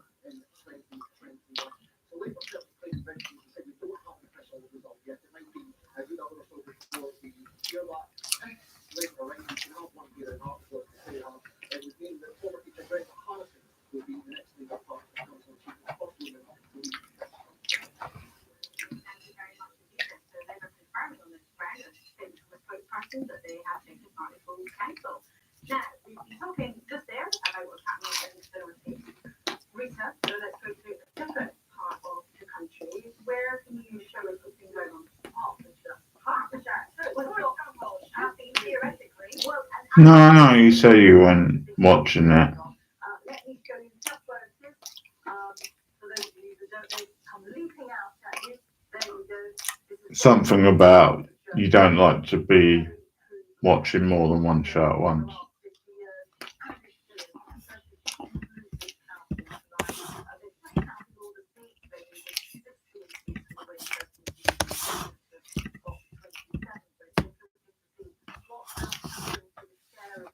Oh yeah. Yeah, I remember you saying. Melanie from Yellow Jackets Hives has been watching that. She likes it. A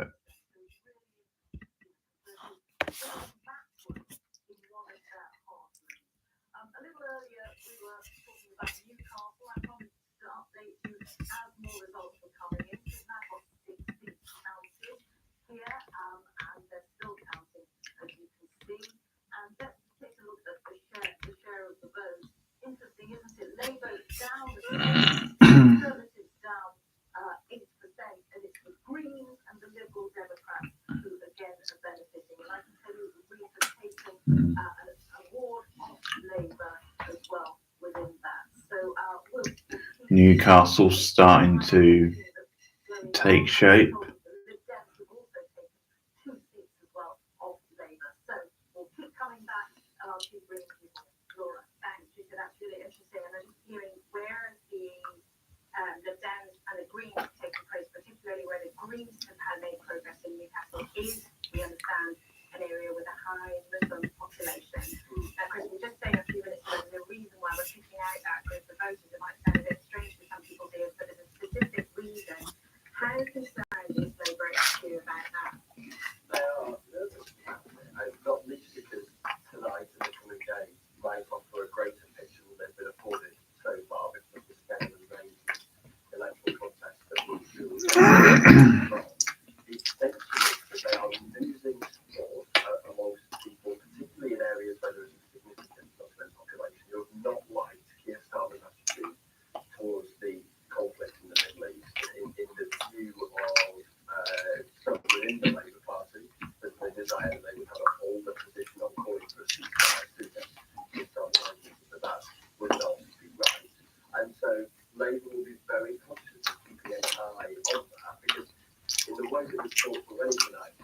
on the whole, the seats tends to be in areas where Labour, in parliamentary terms, performs very, very well, and therefore the scope for these votes to hold on to seats is significant. It's really interesting. They've done it on a very live, hugely contentious topic that for some people is very, very important to determine how they might vote.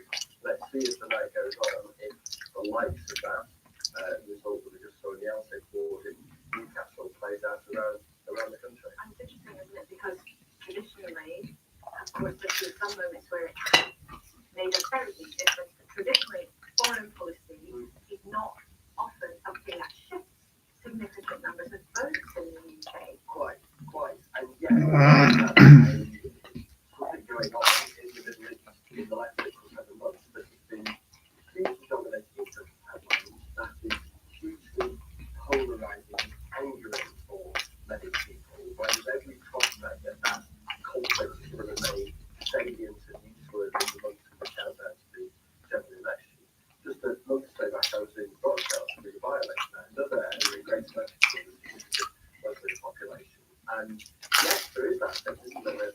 So often it's all about the domestic when it comes to elections. My goodness, covering that by-election, it was very, very effective. Yes, an 8-full part of the UK, but nonetheless, an interesting game in where there are similarities as well. But the situation in the Middle East is playing really, really big on lots of things. Well, let's put that then to Jonathan Reynolds. Welcome to you and Sarah joining us and Chris here in the studio. Was Keir Starmer's initial approach to the conflict in Israel actually too strident or not sympathetic enough to the concerns of some of your Muslim voters? Well, it was the right stance, but there's no doubt it's had some problems for us. That can be the case in politics. I think you've always got to caveat that by saying, any community in this country is not a monolithic one. There's diversity of views within that community. You shouldn't just treat it as one group of people with one common view. But yeah, there's been a hard element to that. We've seen that in this campaign. It's just deal with, I think, younger British Muslim voices. But we will take that on board and work harder. Tories hold Broxbourne. That does seem a very Tory voting place. And there are practices on what any British politician can do to bring this horrendous situation to a close. But yeah, it's just a part of the campaign. And nobody would deny the complexity and sensitivity of the issues involved. But you have seen over time that Keir Starmer's approach has perhaps come closer to people in the party who were unhappy with his language, use of language, particularly in one interview at the beginning when he talked about Israel's right to self-defense and also some of its tactics.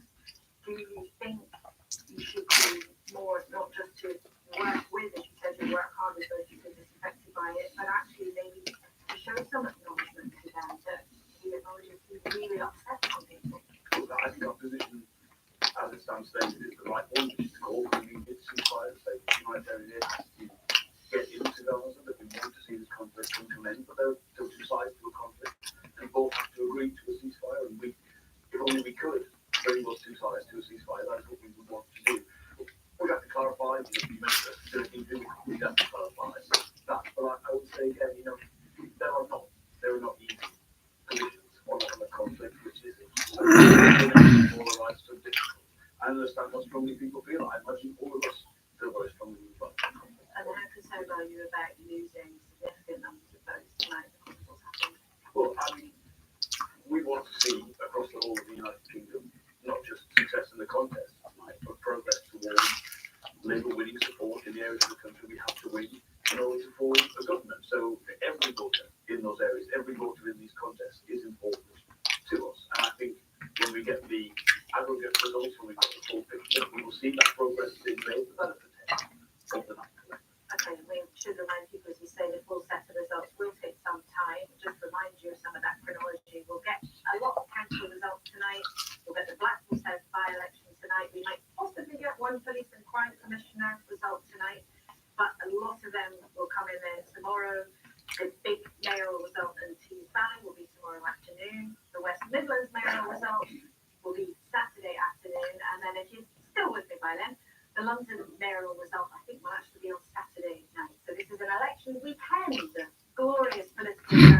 rather than an election night when it's all going to come in thick and fast. Sarah, do you think, if you looked at the original showing some of the results in Newcastle, do you think you've been able to profit because of some of the difficulties we've just been talking about with Johnson? I don't really want to sort of think about it in those terms. Obviously, what's going on in the Middle East right now is horrific, and lots of people in this country feel incredibly strongly about it. Even just earlier today, I was trying to get the vote out in my own seat in Richmond Park, and there was a lady there who told me that this was the most important thing, and how she was covering the vote. So, it's interesting that it gets removed to so many people, and it's not really surprising when you see horrific pictures on our screens. And the Liberal Democrats, we very early on, we were calling for an immediate bilateral ceasefire. We wanted to see aid getting in, we wanted to get hostages out, but critically, that being towards a lasting peace, and that's always been our position. And it's something I think lots of people have welcomed. They've welcomed our leadership on this. Our foreign affairs spokesperson, Laura, in particular, has been very, very prominent on this issue. So I think,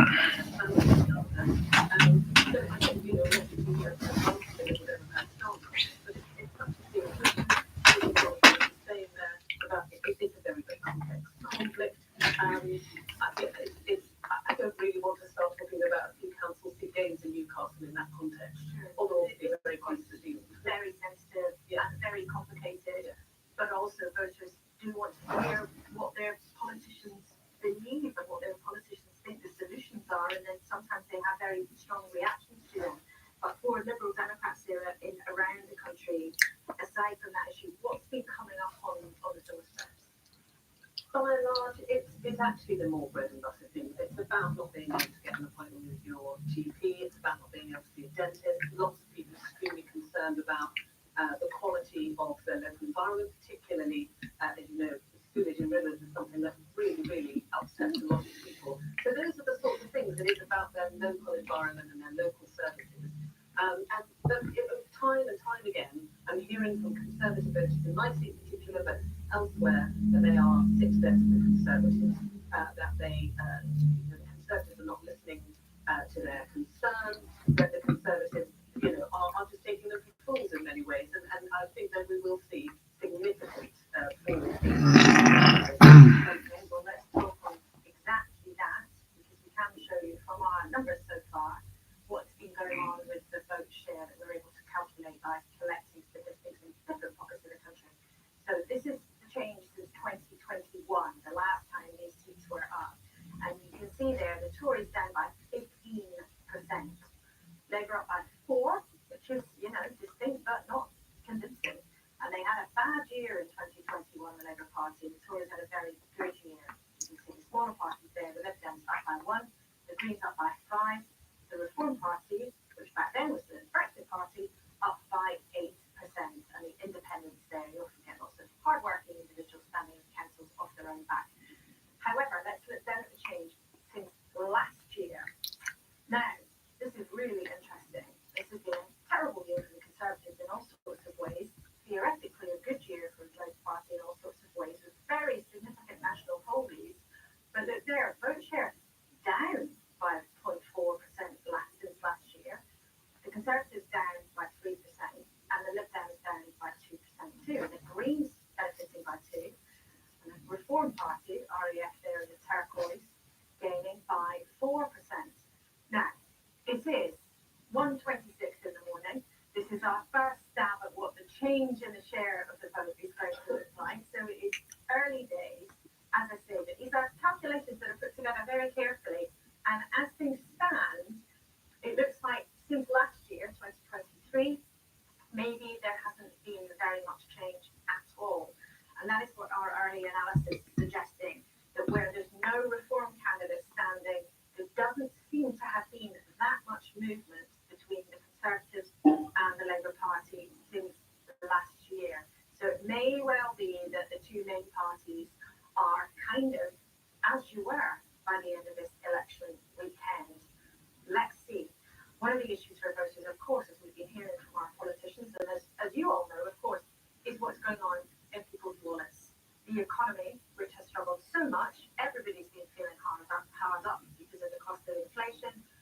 know inflation has been slowing down, which the government is very happy to remind us of, as it was one of Rishi Sunak's key targets. But what is stacking up for the weeks and months ahead? Faisal Islam is joining us from the newsroom. Faisal, and you couldn't help yourself, stay up with us during election night. It's great to have you with us. Let's look ahead first about what might be coming down the tracks. Yeah, morning, Laura. It is morning, isn't it? Very late evening.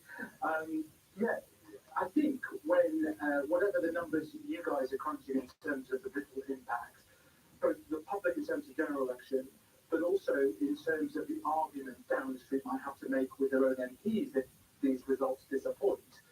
Obviously, the economic context looms large, particularly in the next few days, actually. You've heard a lot from both the Prime Minister and the Chancellor about an economic turnaround, and some of those numbers, well, haven't quite been there yet. We do get a crucial set of numbers really the next few days. We have on next Friday, it is highly likely that the brief recession at the end of next year will be called as officially over, that the economy will be shown to have grown over the first quarter of this year. That's the official end to what was a brief, mild technical recession. The day before that, on the Thursday, we'll get from the Bank of England perhaps a sort of pathway or a glide path for interest rate cuts at some point over the course of the year. And then in a couple of weeks, Wow. we should see the inflation rate. Technicality, but I think really we've been in recession for quite a while. 2%, a normal rate of inflation. So some figures that might sort of underline a story of a turnaround in the economy. And I know that in Downing Street, they've been looking very carefully at the consumer confidence numbers. You know, when I go out and speak to people about the economy, they reflect what you've just said, which is people perhaps don't notice those growth rates. They don't notice the GDP numbers. They notice that the price level is much higher than it was 2 or 3 years ago, and they feel that squeeze. But in Downing Street, we're looking at the consumer confidence numbers. They still, in general, look pretty bad. But one sub-measure of consumer confidence, which is people's idea of their kind of personal wealth over the next 12 months, has just about gone positive to +2, dizzy heights of +2. And they feel that that is a little bit of light in terms of where the public might feel about their public finances and where they may feel perhaps for a general election in autumn. Just give us a sense of the context, Faisal. You know, everybody knows that they have had a hard time. You go to the supermarket, things are so much more expensive. Wages have been rising now, but they haven't for such a long time for many people. In terms of the big picture, what have we just sort of lived through, if you like, the economic background to this?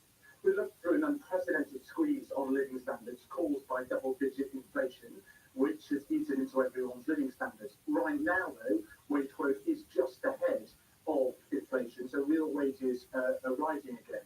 But the real question about the election and the economic backdrop of the election is how much do people feel this? And it is not just a problem here for this election. I've just been in America where you get the same problem, President Biden, where actually the economy is growing really fast, and people say that they don't feel it. So this is the big challenge. You will hear a lot, I think, about economic turnaround this month, and you'll hear a lot from Downing Street communicating to their MPs, just hold on. We've got some data just around the corner that might help make the arguments to the public that the 3 years of rolling crisis, much of which have come from around the world, some of which was domestically generated, that we can start to draw a line under that. And now, that will be highly disputed, I'm sure, by some of the people sat next to you, that there isn't a turnaround, that people have suffered, that they continue to suffer, and that they just don't feel it. The key kind of testing ground, fighting ground in the election about whether people feel any sense of turnaround. You'll be hearing a lot, I think, from both Prime Minister and Chancellor and the State House. Faisal, thank you. Well, let's get straight to that then. Just about the plan. Well, I think it's positive. And yes, we are definitely mentioned earlier, you know, budgets have 5 key tests that must be tested against them. The inflation figures, the economy figures improved, and so very important to deliver on that because we've got to demonstrate delivery to gain trust, to gain people's votes. I was going to pick up on something Chris said earlier, Laura, about local elections rarely being about foreign affairs. Pardon. That's just not the case, because in local elections in the last decade, it's been a reflection of how well you are going to do in lots of seats up and down the country. And Newcastle and Sunderland, and in my seat, where could UKIP do really well in those things. So I think there's each of those results we've had so far demonstrate something slightly different. And actually, if you observe, I've just been getting some messages in from good conservative activists in Newcastle who are not having the best of nights. But neither is Labour. Because I think one of the lessons we're going to learn tonight is you should never write off the Green Party in these situations. I think they're going to have a very strong showing. So there's a lot of things for major parties to learn from these elections, and if we don't learn, then we will be punished by the electorate. And what do you mean by that? Well, so we have to continue on the trajectory of delivery. So people can believe that we'll do what we will say, and that they'll be better off in the long run.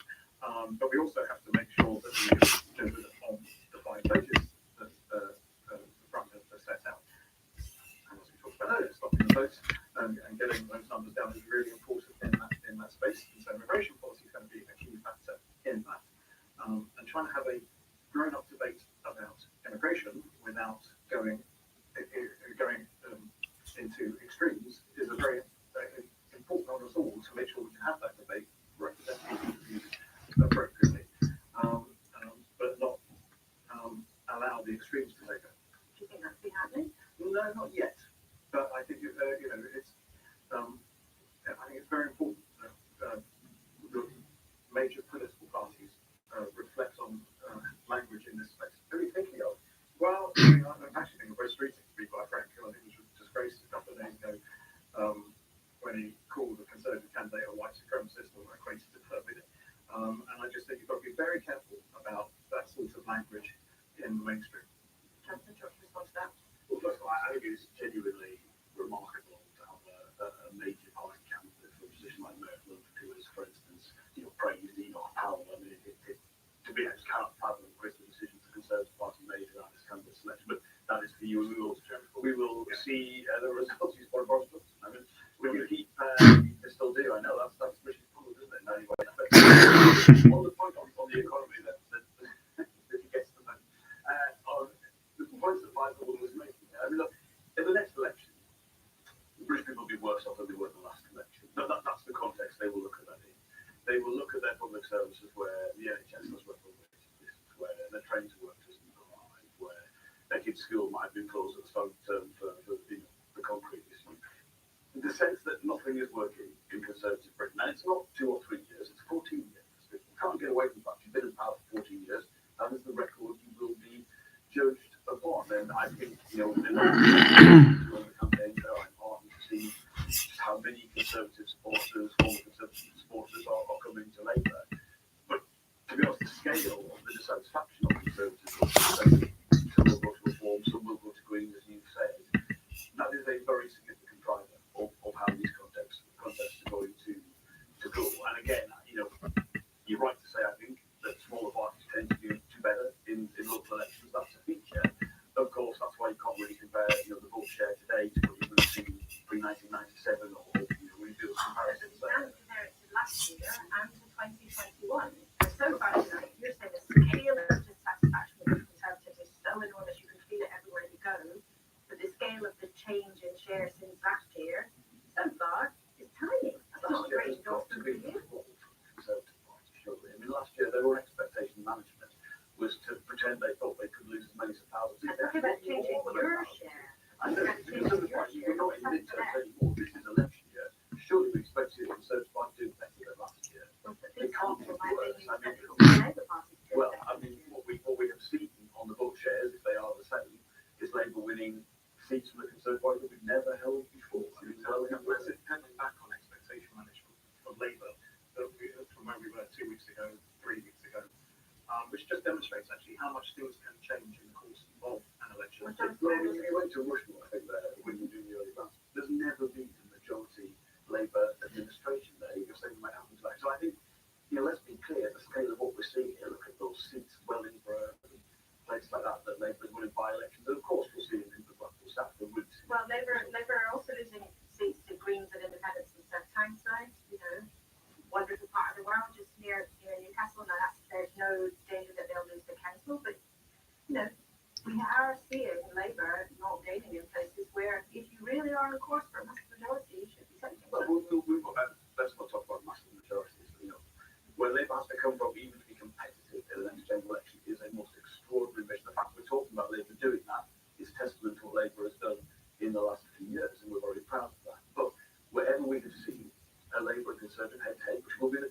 general election. I think we'd be heartened by that. And yes, there will be some contests tonight. I don't think, if you look at the scale of what required to win elections valley, I think you talked about before, that is very, very hard. But what we would want to see So there's managed that expectation for our viewers already. a red card, a Stephen, a Hartford would be a Labour MP at the next election. That would be the test. Okay, well, let's go to one of those places. Conveniently teed that up for us. Let's go to Bolton, which has been one of the Labour minority councils. The boundary changes there this year in terms of the council, but Bolton North East and Bolton West are Conservative held at the moment in terms of the Westminster constituency, and they should both be Labour targets when we get to the general election. So, Kevin Fitzpatrick has been looking very closely for us at what's been going on there so far tonight. Kevin, what can you tell us? Well, Labour needs, again, 3 councillors tonight to take full control of this authority. The minority administration for the past year. In the few years before that, it was minority administration led by the Conservatives with support from some of the hyper-local parties around here. We're all right. They've defended 11 seats out of the 20 tonight, and they say that's been their focus to defend.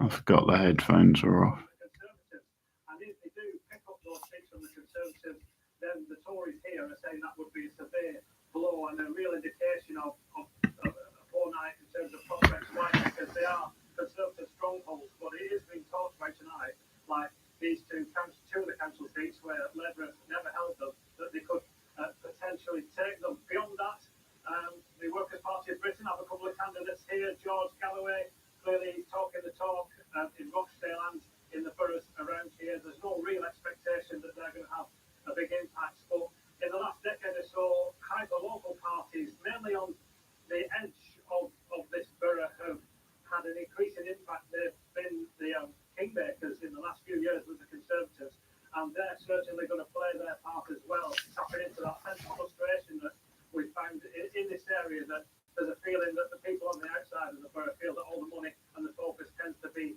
on the town centre and around there. So no dramatic change is expected tonight. Labour could take full control, and if they do, that would be considered a really successful night for them. And just to go back to the threat from the Workers' Party of Great Britain and George Galloway's supporters, how much do you feel, Kevin, observing these things, how much change do you think that has made to the picture, the overall picture where you are?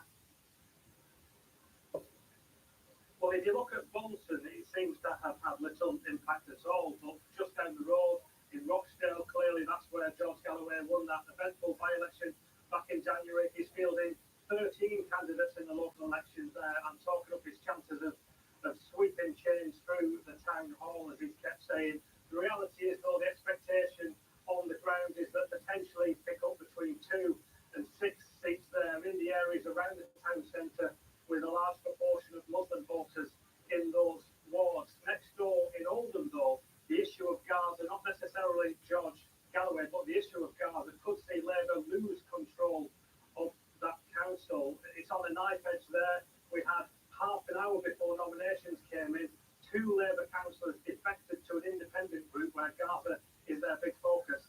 And Labour there just needs to lose 1 councillor tonight, and they would lose control of that council, although they would be, by some stretch, still the largest party. So, and this is an issue which is played its part here in Greater Manchester, over in East Lancashire, and Pendle and Burnley already.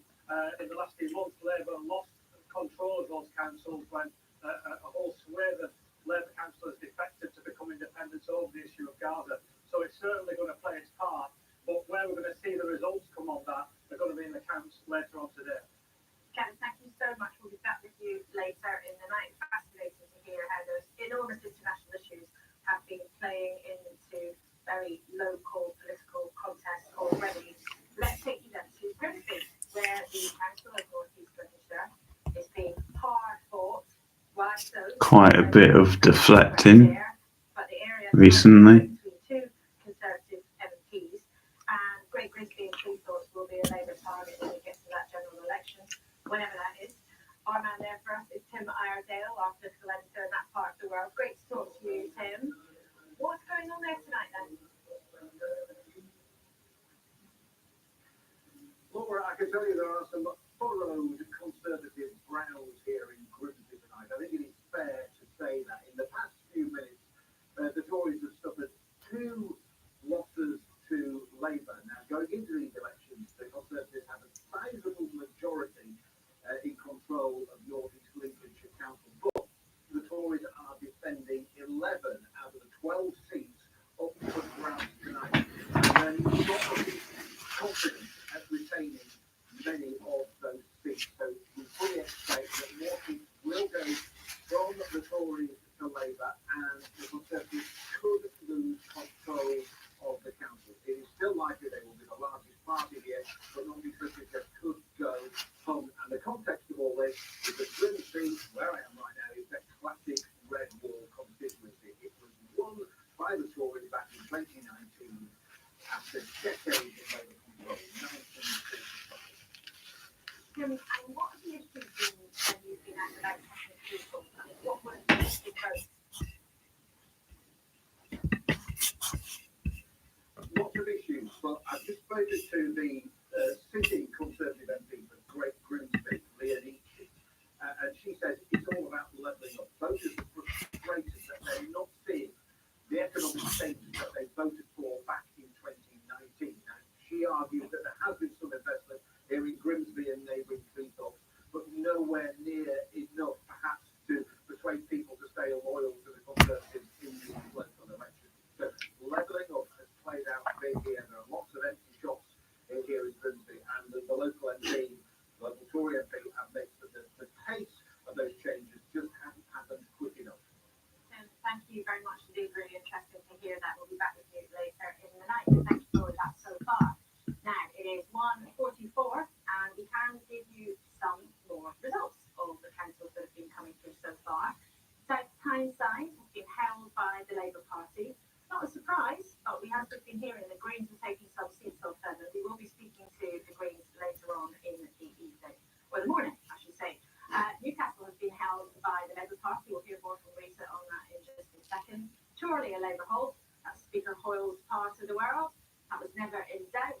Rochford in Essex, though, that stayed a hung council. So maybe later on we'll have a look in detail at how some of the seats changed hands there or did not. But Rochford in Essex has stayed in no overall control. And Sunderland held by Labour. Again, not a surprise, but interesting to look underneath the results. And Broxbourne, as we were telling us a bit earlier, is truly a certain hold, but with a big falling away in terms of the Tory share. So let's go inside what's been happening in Newcastle, because Labour's held it, but it's not all looking that pretty for them. Absolutely. We can get you forensic for the results, haven't we? And well, it's the Labour hold, as you can see, although they are still counting. But interesting, the figures behind the overall result, because you can see Labour has lost 2 seats, and the Greens have picked up 2 seats. They then picked up 1. Let's have a look at what's happened to the vote share. This again is the change in since the last time these seats were fought 3 years ago. Labour's vote up a little bit. Conservatives down by 8 percentage points. But the Greens have had a good night in Newcastle. I can tell you, although the night is young, it's early in the morning, we've still got lots of results to go. But the Greens, at the moment, they will be here and elsewhere. And unfortunately, they have local election so far. Whereas the previous results of the first election, at the moment, they will be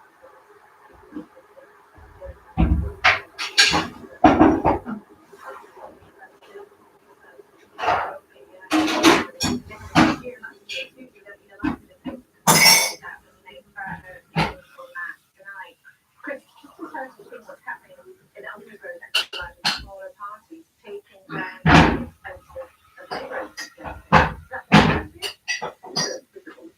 The Greens have been doing consistently well in local elections for the last 4 or 5 years, and it looks like we are still at the very thinnest of thin pickings, aren't we, for the overall result. But certainly, they seem to be doing well again. We've seen as well, haven't we, in these early indications, how well it would appear Reform are doing as well. Now that's not wildly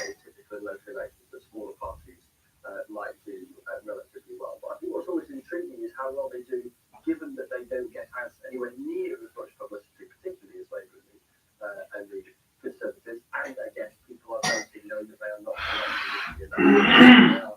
selecting a local representative. What was interesting is so far, Laura, is a sort of summary thought, is that yes, there is early evidence that the Conservatives might be struggling in places, and that Labour are doing relatively well, but not necessarily making a leap forward Labour from where they were this time last year.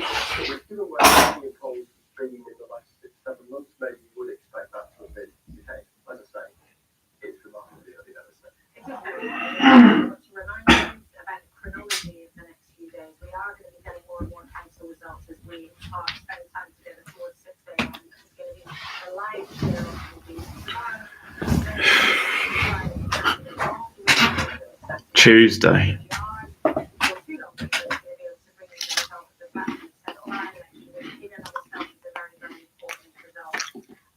That will also give us lots of information that will help create the overall picture of all of this. But the chronology of these elections for councils, for police and crime commissioners, for mayors is not just quite lengthy, but also quite complicated. So, having grand conclusions at this stage, we should be holding our horses.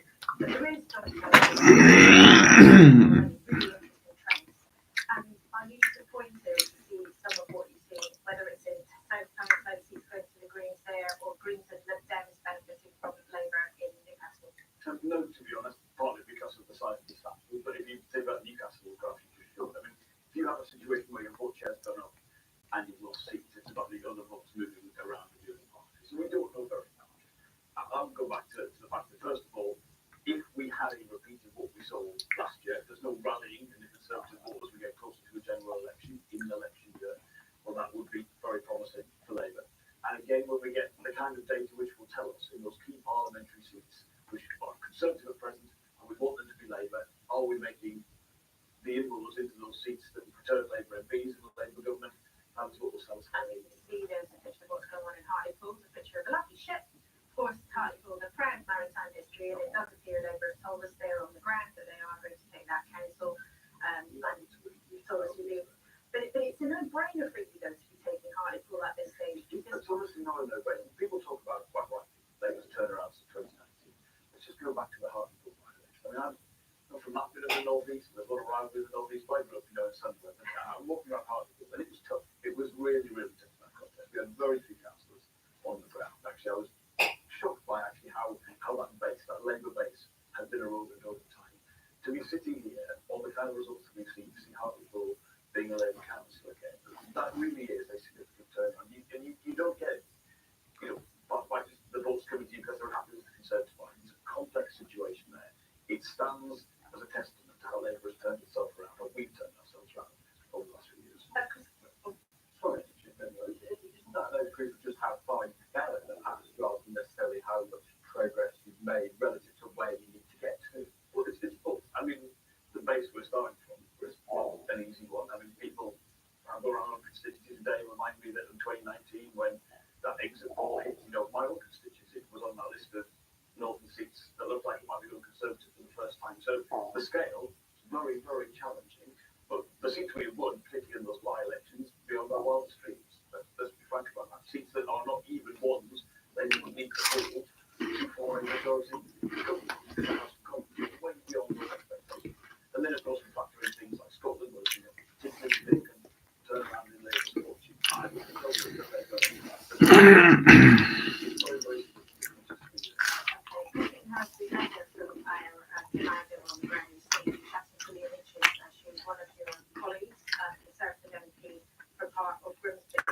she's acknowledging to people there tonight that levelling up has not been promised, hasn't gone fast enough.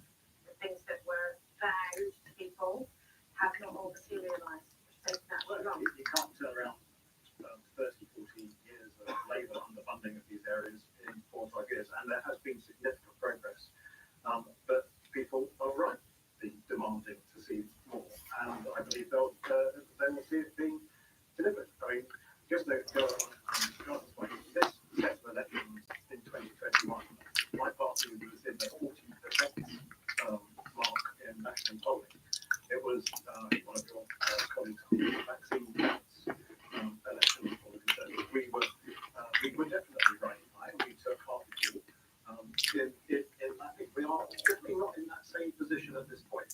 And whilst I'm obviously disappointed that we're losing counts, so we've lost 12 good counts so far. It doesn't strike me that this is a massive break that Isn't it true though, actually, you just said yourself, you just said that we're more popular in Boris Johnson. Yeah, but there are also the factors of that coming out of COVID, definitely being one.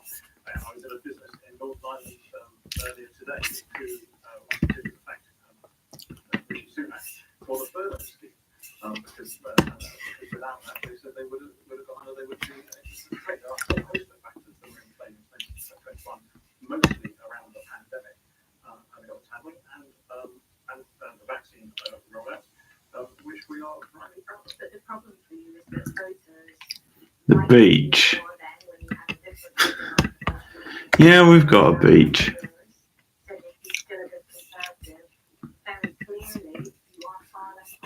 Out by the front. It's quite it's quite far from here. I mean, it's not far, but it's a bit out of the way from where we live. Depends on the weather as well. Because we are in the north after all. But it's a nice view on a good day.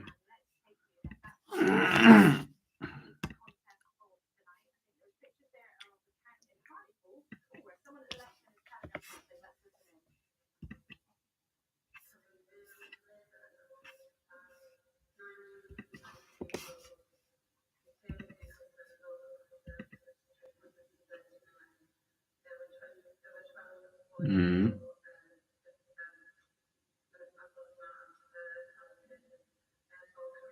Oh yeah, I know what you mean.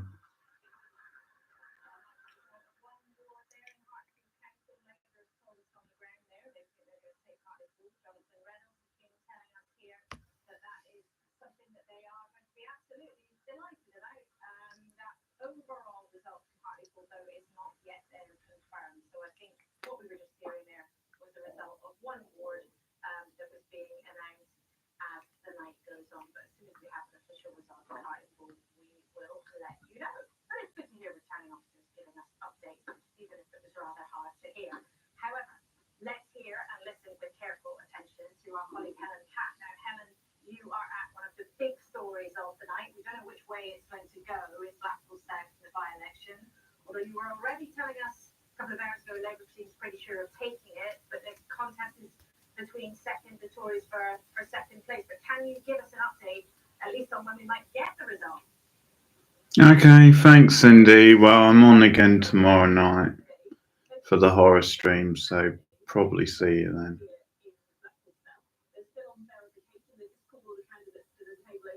Night.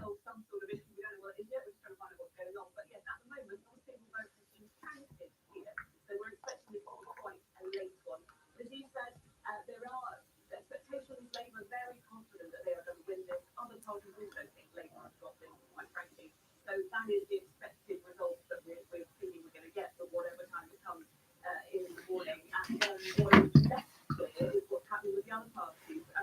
Labour Reform and the Conservatives both saying that initially at the start of the night that they thought they would be the Conservatives second and Reform probably was going to be in third. But in recent hours, Reform think they've done slightly better than they thought they had in the theory and hope. So I think we're getting aha. I don't know if you heard that. That is progress. The count is starting finally here in Blackpool South. Well, we can all cheer that, and we can cheer that with our cups of tea here. So the counting will begin. The verification is complete. But fascinating what you were saying there earlier. We had a chat with Mark Butcher, the Reform candidate, who said he seemed to think that actually being in second place might be an option for him. He sounded very, very optimistic, perhaps more optimistic than he was at the beginning of the night. What is it, do you think, that is making Conservatives think they might be squeezed into second place? In third place, rather. Well, I think it is.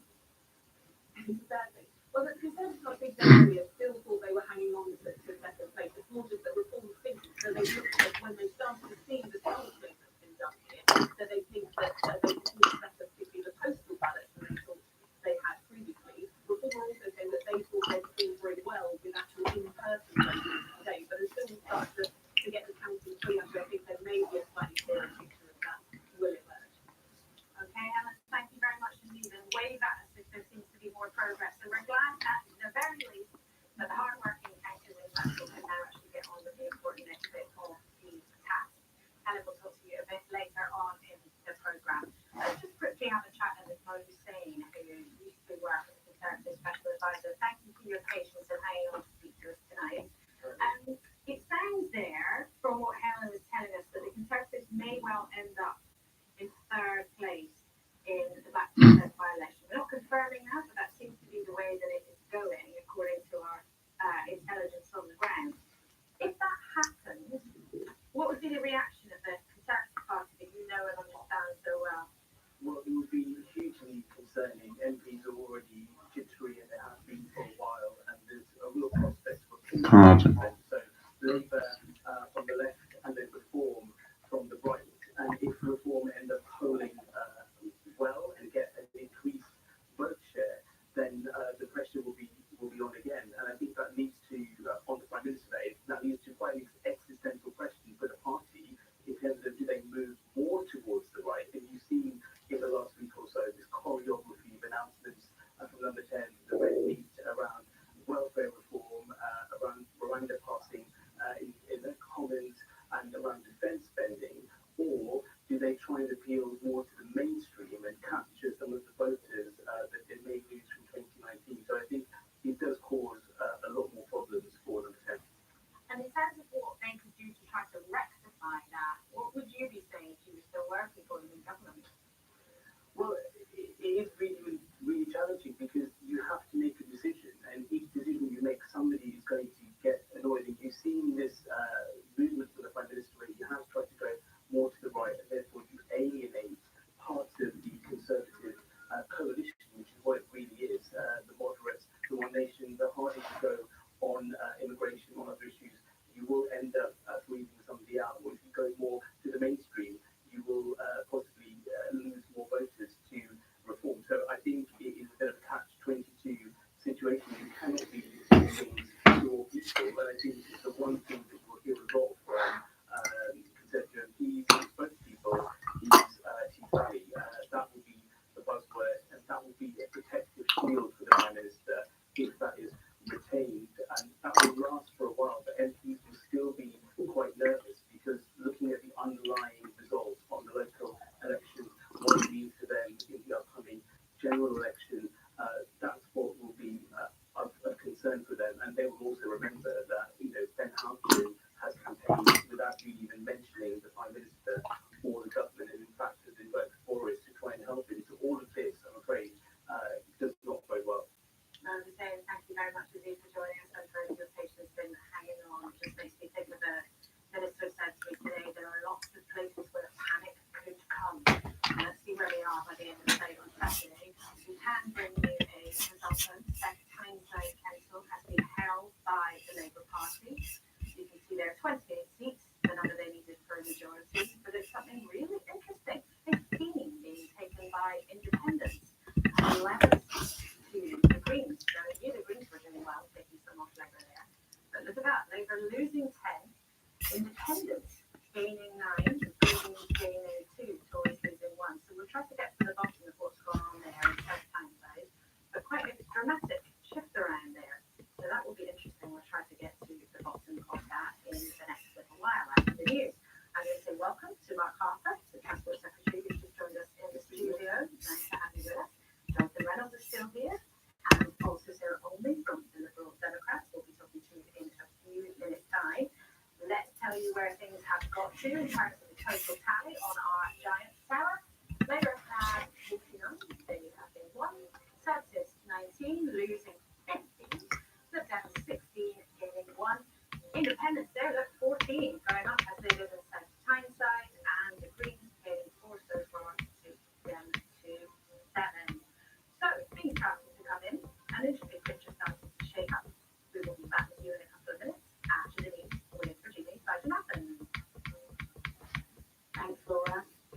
first results are being declared in the local elections in parts of England in the last major test of public opinion before the general election. Labour have retained control of councils in Sunderland, Newcastle, South Tyneside and Chorley. The Conservatives said they're expecting a difficult evening, but have held on to control of Broxbourne. Counting's also underway for the parliamentary by-election in Blackpool South, and results are expected overnight from around a third of councils involved. There's more with our political correspondent Damien Grammatic. Up for grabs in these elections, 2,500 council seats, 11 mayoral jobs here at Blackpool South, 1 Westminster seat.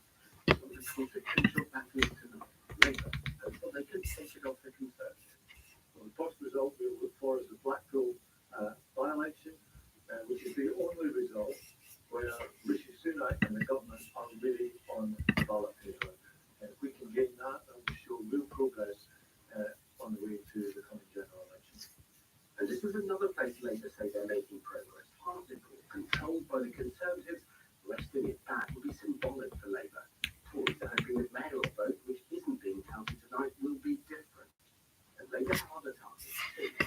Rushmore in Hampshire, a solid Conservative council.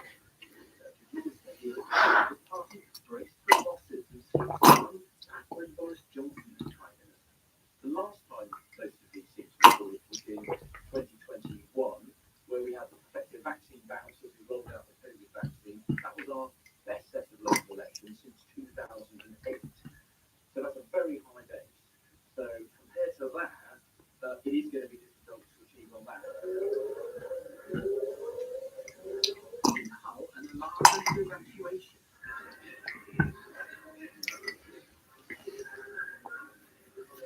But the Conservatives say these elections signal trouble ahead.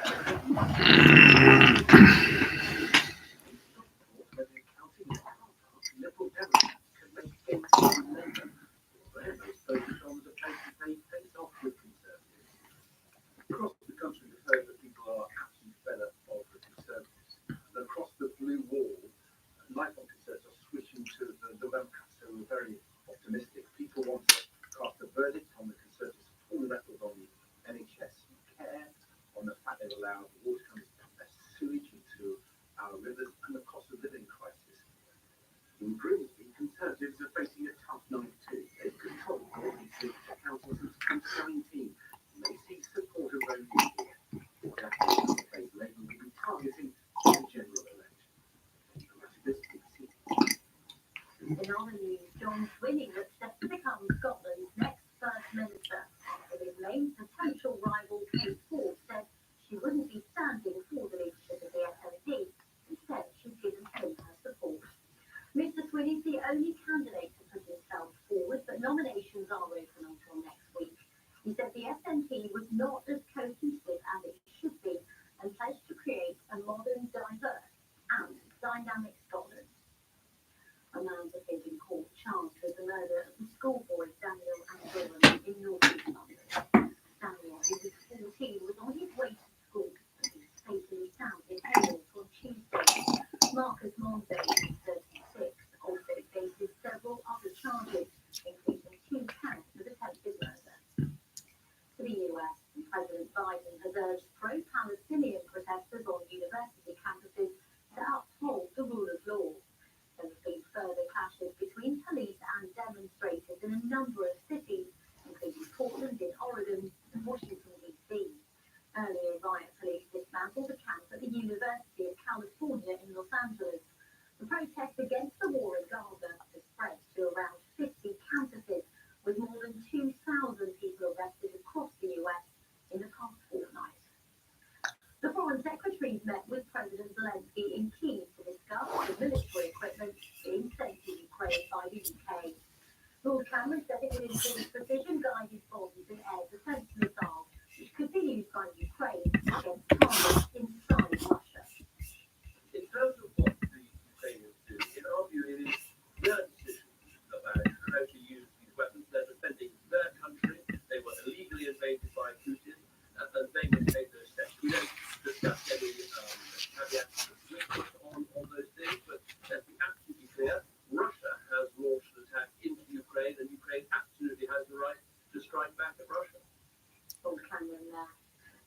hydroelectric dam has collapsed in southern Brazil after days of heavy rain, which have killed at least 31 people. At least 60 people are missing and 15,000 have been forced to leave their homes since those storms began on Saturday. Dozens of cities and towns have been flooded across the state of Rio Grande do Sul. The extreme weather has been caused by a rare combination of hotter than average temperatures, high humidity, as well as strong winds. Well, a reminder that you can follow all of the election results overnight over on the BBC's website or on the app. You can also see who's won and where using our postcode checker, which is at bbc.co.uk/news or on the app. Now it's time to return to Laura and the team and elections 2024.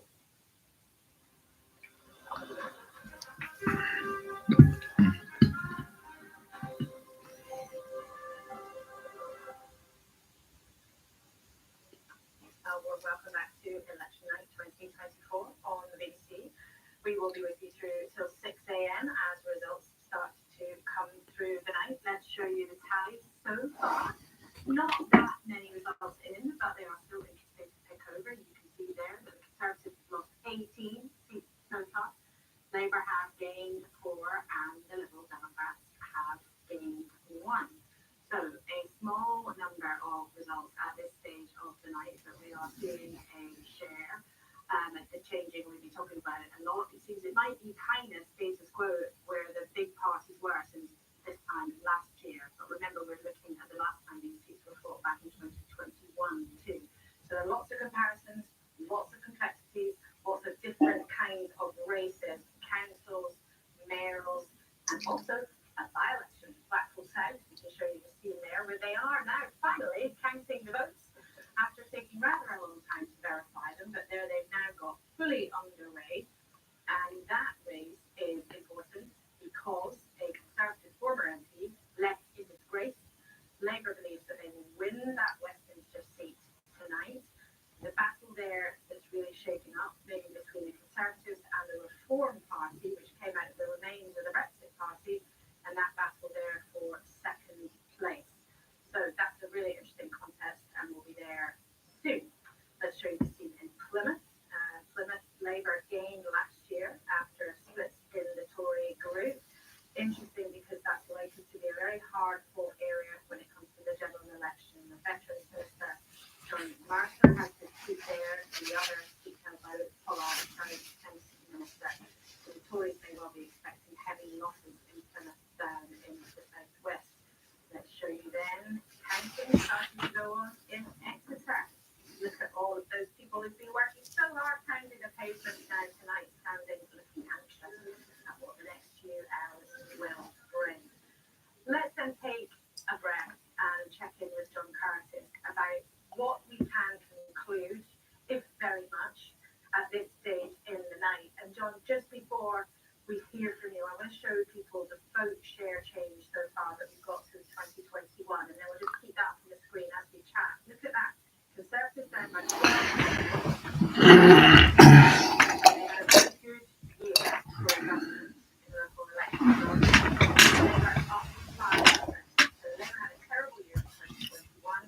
They lost the article by figures so far suggesting they're only up 5% on that point. Changed since last year, when the Tories had a gruesome night. I think it can only be described as that, and Labour did pretty well.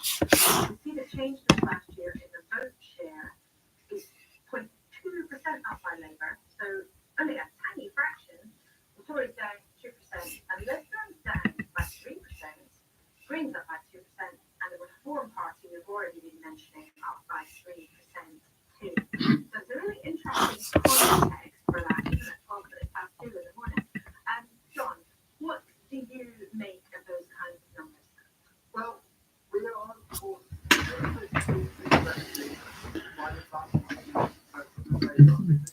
No, it's the remake. I've already watched the original. Remake is the only one I haven't seen.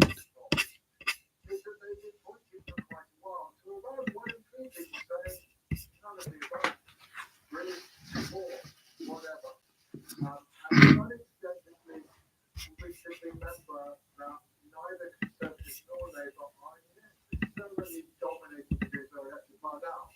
We come to this local election. And what do we find? It is in terms of headlines. Reform 15%. And clearly doing the damage to the Conservatives where they are standing. It's probably to the Conservatives good fortune that Reform are only fighting 1 in 6 of the war. The Greens, some spectacular gains, particularly in Newcastle.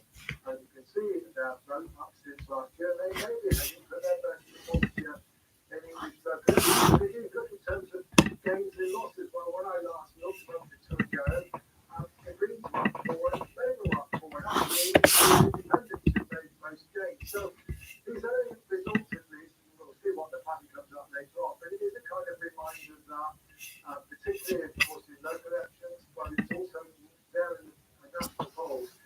British politics isn't just about the battle between Labour and Conservatives. There are lots of other battles going on as well. Now, all of that said, the change since 2023, it's not that great so far. If you actually, let's just strip out the impact of reform on the Conservatives, particularly in Sunderland, we look at the moment to be heading for something pretty similar to the local election results last year, at least so far as Labour and the Conservatives are concerned, in the gap between them. And that, of course, is what the opinion polls have been saying about the last 12 months. So far as the two big parties are concerned, nothing much has changed, which perhaps again helps to explain why the interesting, intriguing, and in some senses more headline-grabbing result so far at least have been occurring elsewhere. And in terms of the relationship between local elections and general elections and the role of the smaller parties, John, how do you describe that connection? Because they're both connected and they're both connected. You know, smaller parties tend to do better at local elections. But we can, or how much can we read across into the likely results, given that this is a general election year, which does make it different to your standard local election year? Oh, look, I mean, we know that Liberal Democrats do better in local elections than they do in a general election. This is also true of the Greens. There's a question mark about whether or not this will or not be true of reform. And of course, independents, have had something revival in local government, and we are seeing that also tonight. So to that extent, there is certainly a strange reading on it. But I think certainly one of the lessons tonight is that yes, there is a battle between Reform and the Conservatives for those what we might broadly call the right of British politics. We kind of knew that from the national polls. I think we've also learned tonight there is also potentially a battle between Labour and the Greens, for those who we might broadly regard as being on the progressive or on the left end of the spectrum. And perhaps particularly this is an issue amongst younger people, particularly in university towns, perhaps also amongst some of the Muslim communities. And certainly Labour do, it's not consistent everywhere, but there are certainly a number of wards with very strong Muslim folk around where Labour have actually done quite badly. Now, so therefore there will be a challenge to both Conservative and Labour over the course of the next months, trying to squeeze, as it were, those ideologically relatively close competitors who are much smaller, but whose votes could still potentially have an impact on Conservative and Labour. John, thanks for now. We'll be back a week later. And if you have the results in the last few minutes, Colchester Council in Essex. That still doesn't belong to any one party. Number of them have managed to grab it for themselves, so that's still in no overall control. And as Bridget Phillipson told us a while ago now, Labour has indeed taken control of Hartlepool Council. There's official confirmation of that now. The count is complete. And there is the list of what we know so far. So there you are. Colchester is still a hung council. Hartlepool is Labour. Gateshead also still held by Labour. No surprise there. Eastleigh held by the Liberal Democrats. That's really one of their strongholds now, the area around Bournemouth. Newcastle has been held by Labour, although as we've been talking about with John, there are some wards going to the smaller parties. And there you can see pictures in Blackpool South of Richard Tice, the Reform leader. I'm not sure if he looks happy or full of anticipation, but he's looking at something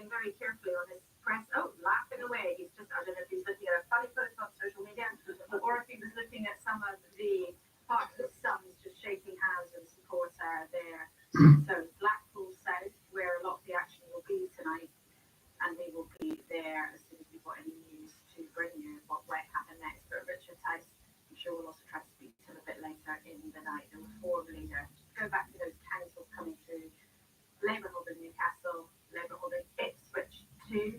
Labour holding South Tyneside, where we were talking about just a couple of minutes ago. I can tell you the problem in South Tyneside that's got so many independent votes is the bins. There have been no bin collections today. There's been a bin dispute going on there, and we know how much people quite rightly care about their bins. So Labour's held South Tyneside, but lost lots of seats to independents. Lastly, just to show you there, Chorley in Lancashire held by the Labour Party, Rochford in Essex, no overall control. Sunderland held by Labour, and Broxbourne, which was our first result of the night, true blue Tories, and they held on. And in second, I'm going to bring in Rita, but Chris, just a brief word. Just a quick tidbit hearing from Labour sources that they think they're going to gain Thurrock in Essex. That was under their overall control. They think that they are going to gain that, and they are saying that this is the kind of place that they need to win to gain a majority in a general election. So they're doing that thing of copying across for what they seem to be claiming as progress there to a seat that they would need to do well in the general election. And then we'll talk about that a bit more in a second. Labour have already taken 5 seats there, and they were only short by 6, so that would be a real victory for Labour that I would definitely want to emphasise to us all as we listen as the night goes on. But let's look at what happened in Hartlepool, where Labour is also very happy to claim a victory. Worth remembering that was held for a long time by the party. Peter Malleson's old stamping ground, of course. But Rita, what's going on behind the numbers? Well, here it is. It's a big win for Labour. They have been predicting it for a fair few hours now, but here is the absolute confirmation. As you can see, all the seats are counted, and they have here. This used to be a Labour council back in 2018, control 2019 onwards, and they gained a fair few seats. Well, I can show you now. They gained 8 seats. The Conservatives lost 6, and the Conservatives lost 2. So this is a real boost for Labour, and there's some way to laugh at that world of that by-election loss that they suffered to the Conservatives with the House of Commons seat back in 2021. So that is Hartlepool. And let me just show you where we stand in terms of the state of the party. So Labour has gained 14 councillors. The Conservatives have lost 20. They've lost more councillors than they've gained. The night is still young, it's true, but you know, that's not looking great for them, is it? Lib Dems have picked up 1, the Independents have picked up 9, and the Greens, who, as I was saying, appear to be having a good night of it, have picked up 4. Great, thank you very much. Our first talk first into you. So it sounds like you've lost Thurrock. Labour on the ground is calling it for them as again exactly the kind of place that they need if they're going to form the majority at the next general election. You've also lost Hartlepool. What is your take on what's happening tonight? Well, first of all, I'm not going to comment on the results until we've actually had them declared. Okay, we're just at Hartlepool. Yeah. So, Yep. look, well, if I go back to what I said in the clip that you played in the news bulletin, it depends on what you compare it to. If you compare it to your seat calculation, the last time most of the council mayoral contests were up, which we're not going to get into tonight, and the police and crime commission election, both of which I think are coming tomorrow. Last time they were all fought was in 2021. That was a very unusual thing. We had the vaccine bounce post-pandemic, where the cross-government effort, we were fastest in the world at rolling that out, and I think independent commentators think that had a really big impact on what was our best set of election results then since 2008. So that's a very high base if you're going to compare these two. So I think, like I said earlier, you know, that's going to make it very difficult to hit that level. So that's the first point. We obviously fight very hard for every seat. Our councillors, those councils we run, deliver better services at lower cost than Labour ones, and police and crime commissioners for the Conservative deliver lower crime than Labour ones. Whilst that's facts from the present, that's just evidence. And they've been out campaigning today really hard across the country. And I mean, we've had some results, we don't have very many, and it's early days yet. And we're not going to reach a complete picture until the We're Saturday not, night. but the point you've made yourself is that you've admitted you're less popular now than you were in 2021. And the big difference then for lots of people watching tonight is that you had a different leader. Boris Johnson was in charge, and Mrs. Sunak has just not been able to get anything like that level of popularity. In the local elections in 2021, the big difference is we just rolled out the vaccine for the pandemic. We had a massive bounce from that. That was acknowledged by independent experts.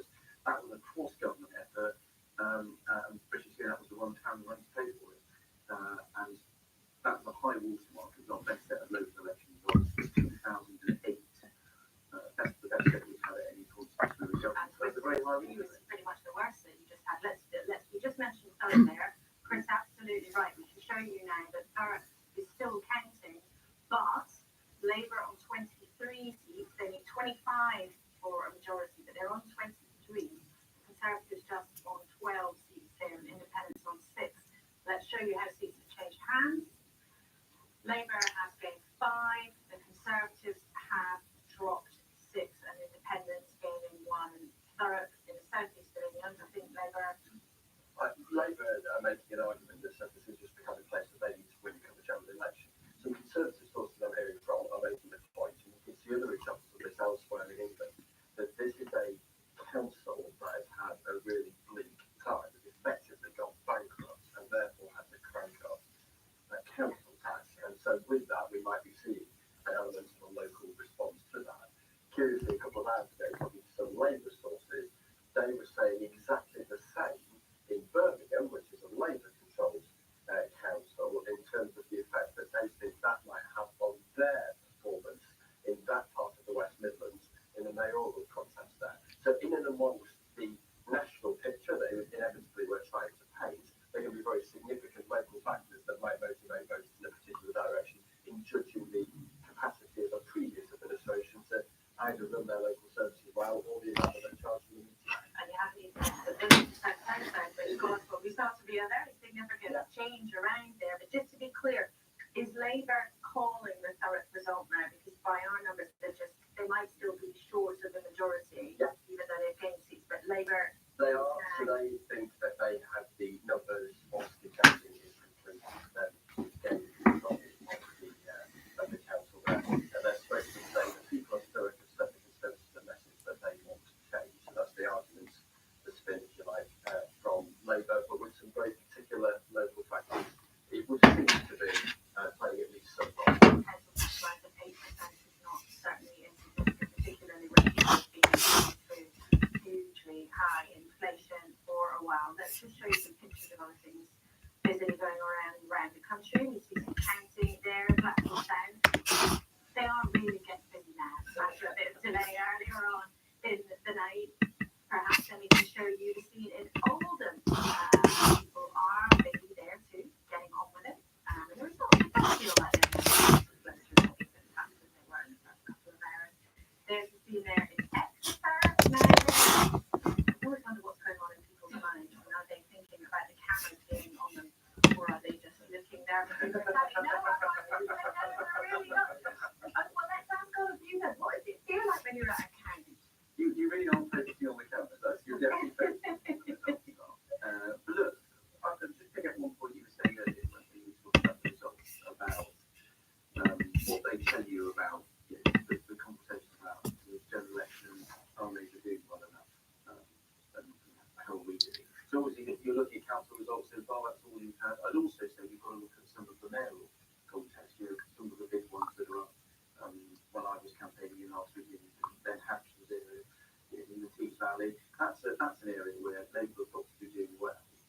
If you think, if your polls, if they go to win. And we talked about that quite a lot at the beginning of the programme. Not that. And actually, I was on another channel. Another our friends on another channel, but also we don't get those results. No, I know. So one of my What we will see, hopefully in those places, Mark, is I think perhaps the full mayoral result we were saying earlier, it might probably beyond Labour, I think, but will we see a swing that will take those key parliamentary seats, Redcar and Stockton and Hartlepool, into having Labour MPs? And I agree on your assessment, and you're absolutely spot on with what you've said, but we'll see when we get those results, what's happening to the Labour Conservative vote share in those areas, and will those parliamentary seats be switching? You can't win mayoral seats like Tees Valley, which it wasn't that long ago that every single parliamentary seat in that area was held by the Labour Party, and you're not doing very well. The majority was like 70%. It's basically, it's been their pet project. And it is more than anything else. What we will see is the parliamentary. And the point I was making was it is early days yet. I mean, as you said, we're going to have 3 days of elections. You're not going to have all the results until the end of Saturday. Results that we have had through, and they're not insignificant in and of themselves. And every result, Sarah, is important in its own right. Because whatever happens in the general election, the people who our viewers have given jobs to tonight or to tomorrow or Saturday, they're going to be in place for the next few years. And the Lib Dems have held Eastleigh, one of their strongholds. Yeah, they want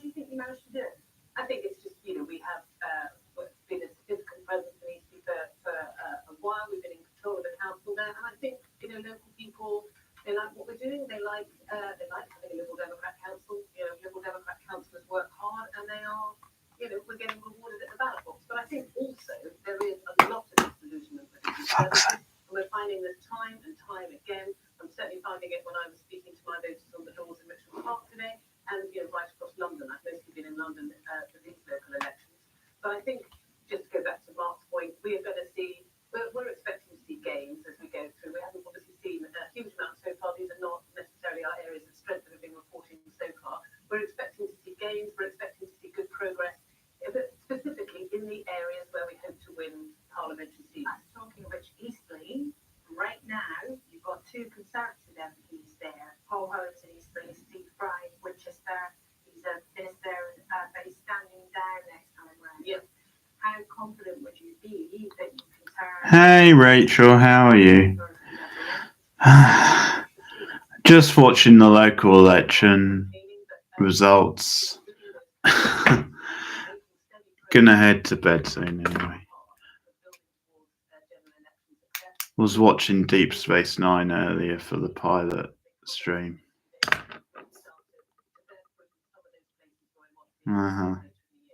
Good. Good.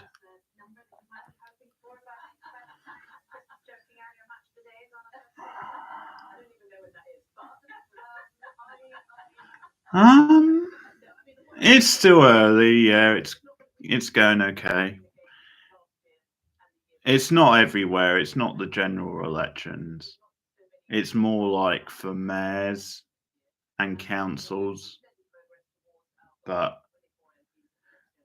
they expect it to be a pretty good indicator of how the general election might go.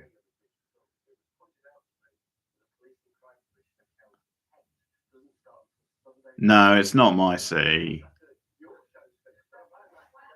There's a lot of cities around the country, like Sunderland, London,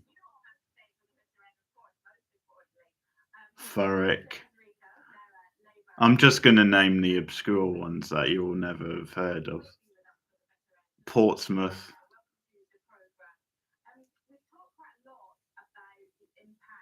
Grimsby.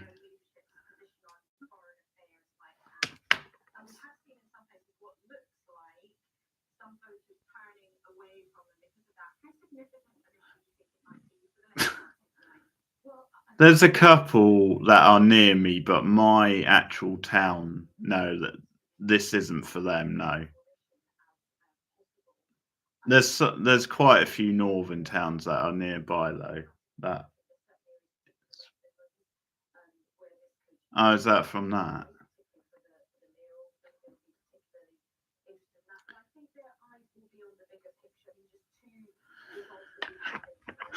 Grimsby. Such a funny town.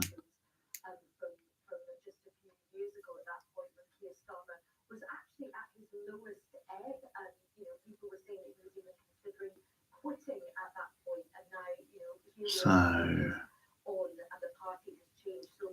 oh, maybe that's where it was named from.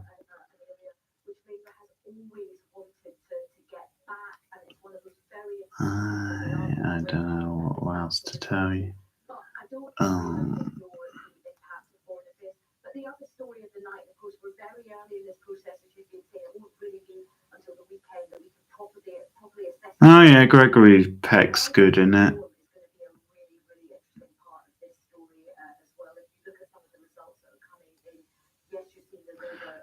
That's tomorrow night. I'm doing that tomorrow.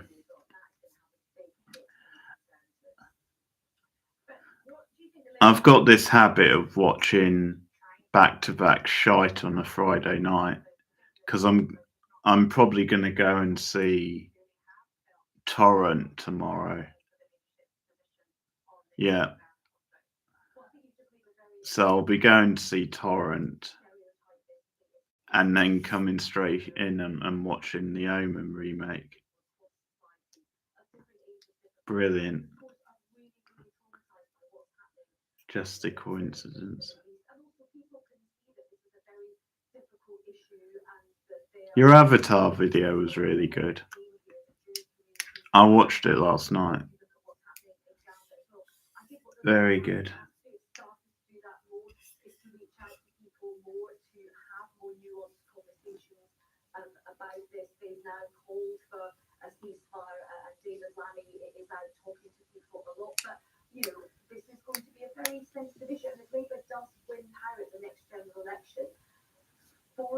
age of, is it Adeline, is running away with it, with the movie thing.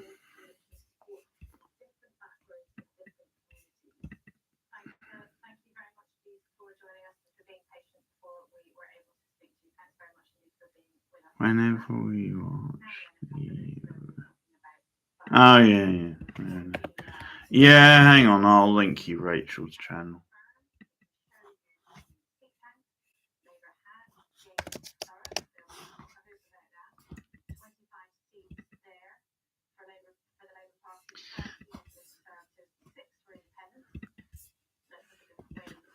Well, there's another shit storm I've got to tell you about, Rachel, but I'll tell you off air.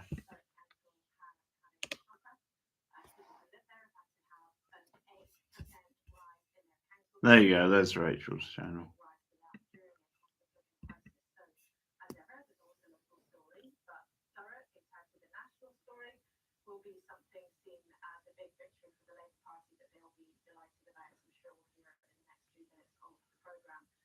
Wow.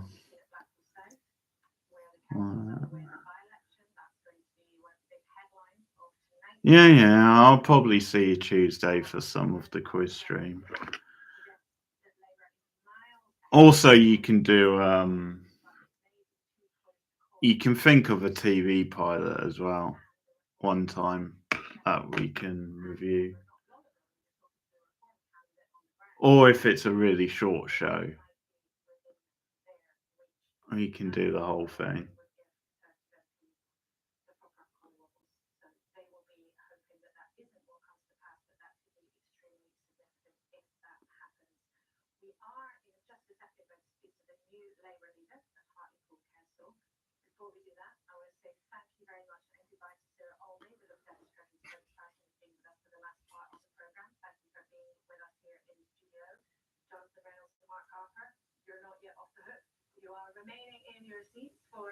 Okay, yeah, I'm finishing soon anyway.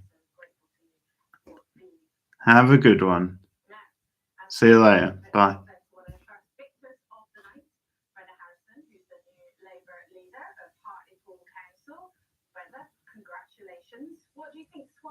Whoa, she looks like Doc out of EastEnders.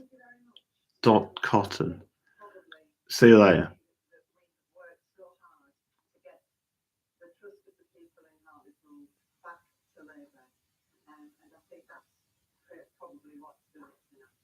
So it was hard work then, rather than the leadership changing things. A lot of hard work, Laura. A lot of hard work. We've been. Oh, she's a true northerner. For a long time, not just the last few weeks, showing them that we do have a Labour group in Hartlepool who can lead the council well, and that we have committed people who will do the best for the residents of Hartlepool.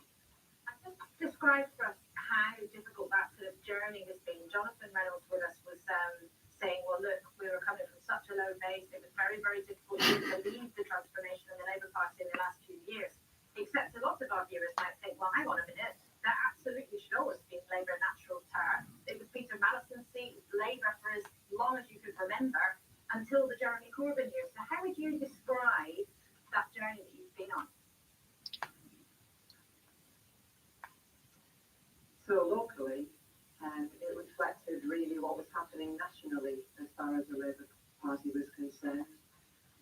We've had quite a difficult time in Hartlepool going back a few years, where we actually then dropped to 6 councillors in the Labour Party, in the Labour group, and we've risen up over the years, bit by bit, and got back to actually, I think, making people realise that we are to be trusted and that we can do the job that we are now going to be doing.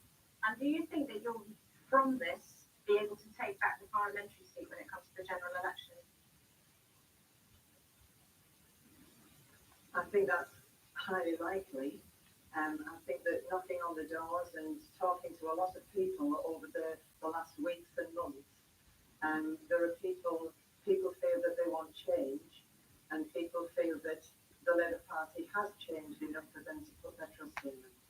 The North East of England was traditionally a Labour stronghold for such a long time that then Brexit changed that very significantly in many parts of it.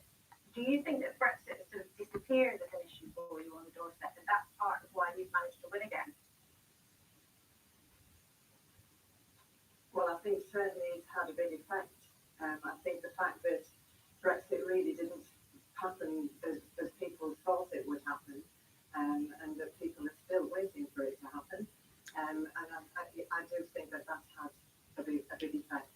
So the swing that happened in Hartlepool, for example, over the Brexit period, has really gone, and we've swung back again. Okay, Brenda, thank you very much indeed for joining us. Our first victor of the night, joining us here on BBC News Election Night. It's great to speak to you. Let's go then to Oldham, where it sounds What a lovely woman. less good news for the Labour Party. He talked a lot, Shelley Phelps is there for us on the ground. He's been talking a lot about the possibility of Labour losing ground because of its policy on Israel and Gaza. Shelley, what are you hearing? That's right. There are multiple Labour sources here telling me that they think they've lost control of the council. They only had a majority of one before tonight, and that was because two councillors quit the party over its stance on Gaza. And tonight I was talking to one councillor asking them if they have lost control, why did they think that was? And they told me that they think it would be because of Gaza and because of the protest. One interesting thing that they telling me is that their opponents on their leaflet had actually been putting that LBC interview that Keir Starmer did. Remember when he appeared to suggest that Israel had the right to withhold food and water, but then he clarified those comments and said he only meant to suggest that Israel has the right to defend itself. But this councillor telling me that they felt that the damage in those comments had already been done and that it would be difficult for them to recover trust after that. And I was asking them, if the party has lost the trust of Muslim voters, how would this affect the general election? And what this councillor said was really interesting, because he was saying, well, they were very far ahead in the polls, and so they would, it might not affect their chances of getting a result, but they would lose loyal relationships, and that trust would be really hard to win back. And of course, what's happening here, the messages from the councillors and what they're hearing on the ground will feed back up to the top, because we have Jim McMahon, who is Angela Rayner isn't here, but her Westminster seat, a bit of that falls into this council. Shelley, thank you very much indeed. Let's put that straight to Jonathan Reynolds, Shadow Business Secretary. As Shelley telling us, people in Oldham were putting Keir Starmer's comments on leaflets, and his comments seem there on the ground to have lost you votes. Do you accept that? Well, as I said at the start, that's been an issue. That's been difficult. No denying that whatsoever. Oldham, obviously next door to me in Tameside. I actually think we will maintain control of the council. We might lose a couple of seats for Gain, a couple of others. But yes, that has been challenging. Again, look at the results that we have seen tonight. We've talked to you about one area where it was the bins that was the major issue, and here we're talking about a major foreign policy issue. This is why local politics can be hard, and you've got to be covering all of those bases. But yes, there'll be a particular issue around the Middle East. As we were hearing before from our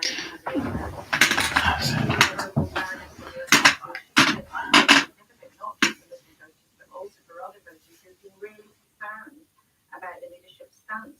What do you have to do? Do you feel you have to do something to make up for those comments that Keir Starmer made at the beginning of all of this? I think at least it can be difficult, and you still handled it in the right way.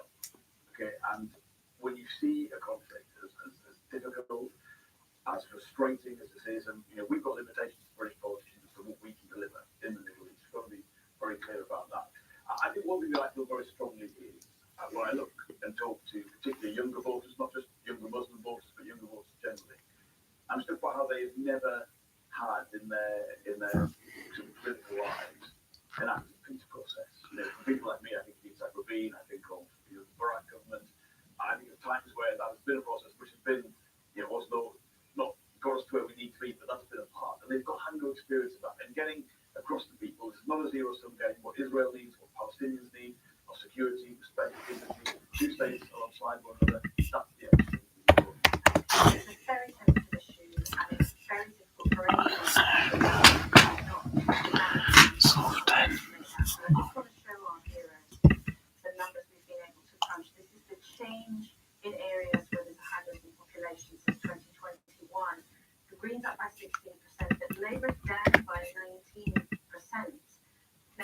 I'm not at all denying that this is a difficult thing to do, but it appears that there could be a really significant impact on your vote. I would want to see a full picture. I think it's quite hard to take a view like that on the information that we've seen so far. But we know this is difficult. We all know how people quite right feel about the situation, about how we all want to see this conflict come to an end, how we all want a peace process. But yeah, Do you feel this would cost you seats in the general election? again, I think let's not get carried away. Let's see the full results proceed at the end of this. I still think I would caution anyone in making assumptions about whole communities or about an issue like this being the deciding issue is general election. People will always, I believe, when it comes to a British general election, they're thinking about cost of living, about public services, about what it means to them and their family. Doesn't mean foreign policy is not important, of course it is, but it's only going to be one of those factors. Okay, thank you very much indeed for that, Jonathan. I want to say hello to Baroness Susan Kramer for the Liberal Democrats who's just joined us here on the studio. Welcome to you, and we'll be back with all of you shortly. Let's remind you on where our seat totals are so far. You can see there Labour's gained 23. They've made it over the century mark. First parties do so on 109. The Lib Dems have gained 5 seats, and the Tories 109 for Labour. Pretty good The Conservatives at this stage so far. just lost another one.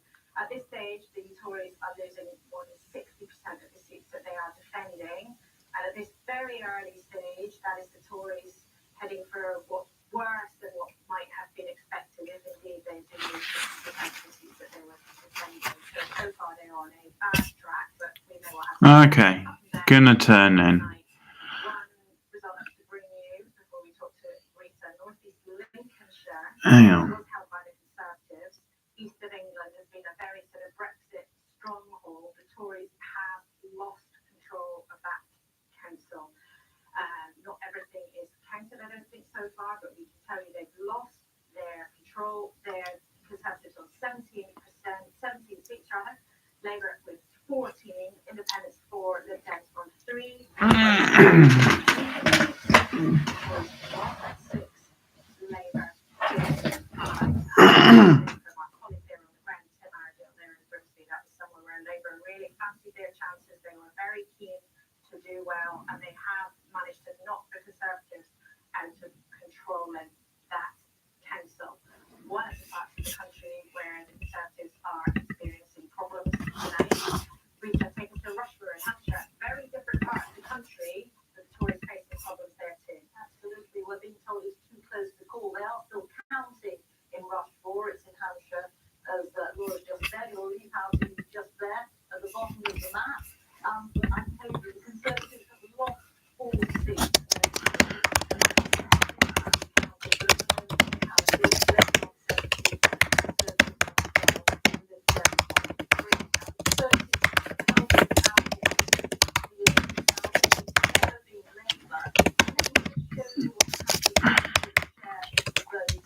This is just 2021. Look at that. I mean, how frightening that seems. We're up 15 points.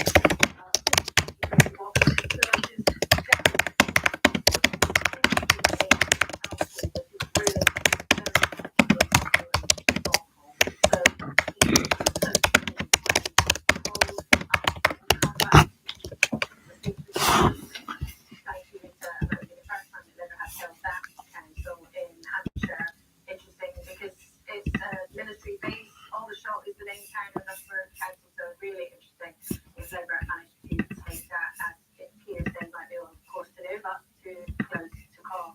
Let's take you to somewhere else that might be too close to call, but somewhere that's been very, very tightly fought. One of those Labour Conservative battlegrounds. Let's go to Greenwich, and my colleague James Pearson is there for us on the ground. So, what are you hearing, James, since we spoke to you last? The counting has been underway here for about 45 minutes. We should start getting the first results to answer your key questions. How was there maybe a final 4 and 5 hours? I think that is very clear there. We're trying to speak to different parties to get a sense of what's going to happen here. The Conservatives have had a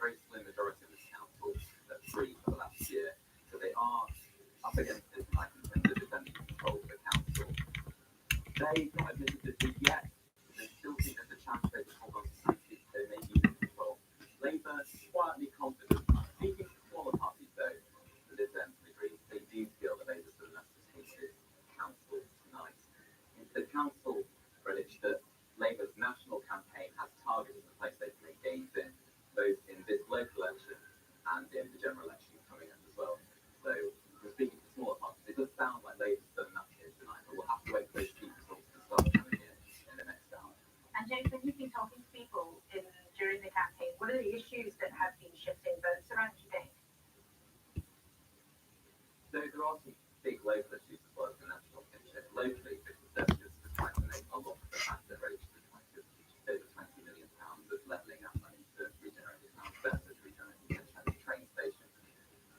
Labour, though, have basically arguing that that money hasn't been spent to the right place to achieve the levelling up that people want to see there. They focus on the sentiment in the town centre, the district centre not really going in the direction that people want to see. Both sides of it, that hasn't really been enough investment in relation to the last couple of years, so that's something that's come into play. Going out with a political party on the doorstep, you do get the sense as well that there are lots of conservative voters parties, a lot of conservative this year, and that's been the main thing. James, thank you very much for joining us. Give us a shout when you've got news there, my friend. Really important covering Labour battleground issues. They're pushing the power of the social vote, and of course, they have in a different kind of vote nonetheless. Let's take you around the country. We can show you what's going on in Plymouth, where there is counting going on, and it looks like people are waiting for something that might be imminent. We'll listen in carefully there and bring you when there's any. Oh, there's someone coming onto the stage. So let's just take a listen in. It may be just one ward results, but let's have a listen, because why not?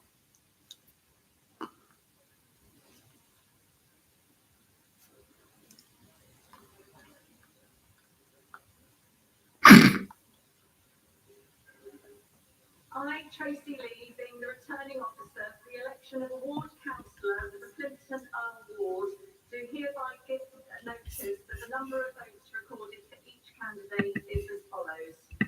Pendine Peter, Reform UK, 221. Glennie Suzanne, the Conservative Party candidate, 336. Jakes Michaela, commonly known as Jakes Mickey, Green Party candidate, 114. Loveridge Andrea Victoria, Independent, 896. Oran Christopher Michael, Liberal Democrats, 235. Soper Sebastian Anthony, commonly known as Soper, Seb, Labour and Conservative Party, 483. Result there, but it sounds like that ward there in Plymouth was taken by an independent. Very, very close call between the Reform Party and the Liberal Democrats, only 4 votes in it. But that particular situation there, Susan Kramer, just one ward, just giving you a flavour of some of the events that are going on, and that ward was taken by an independent, which is something we are seeing from things heating up. Okay, well, this time I am going to turn in, so I'll see some of you tomorrow. Night.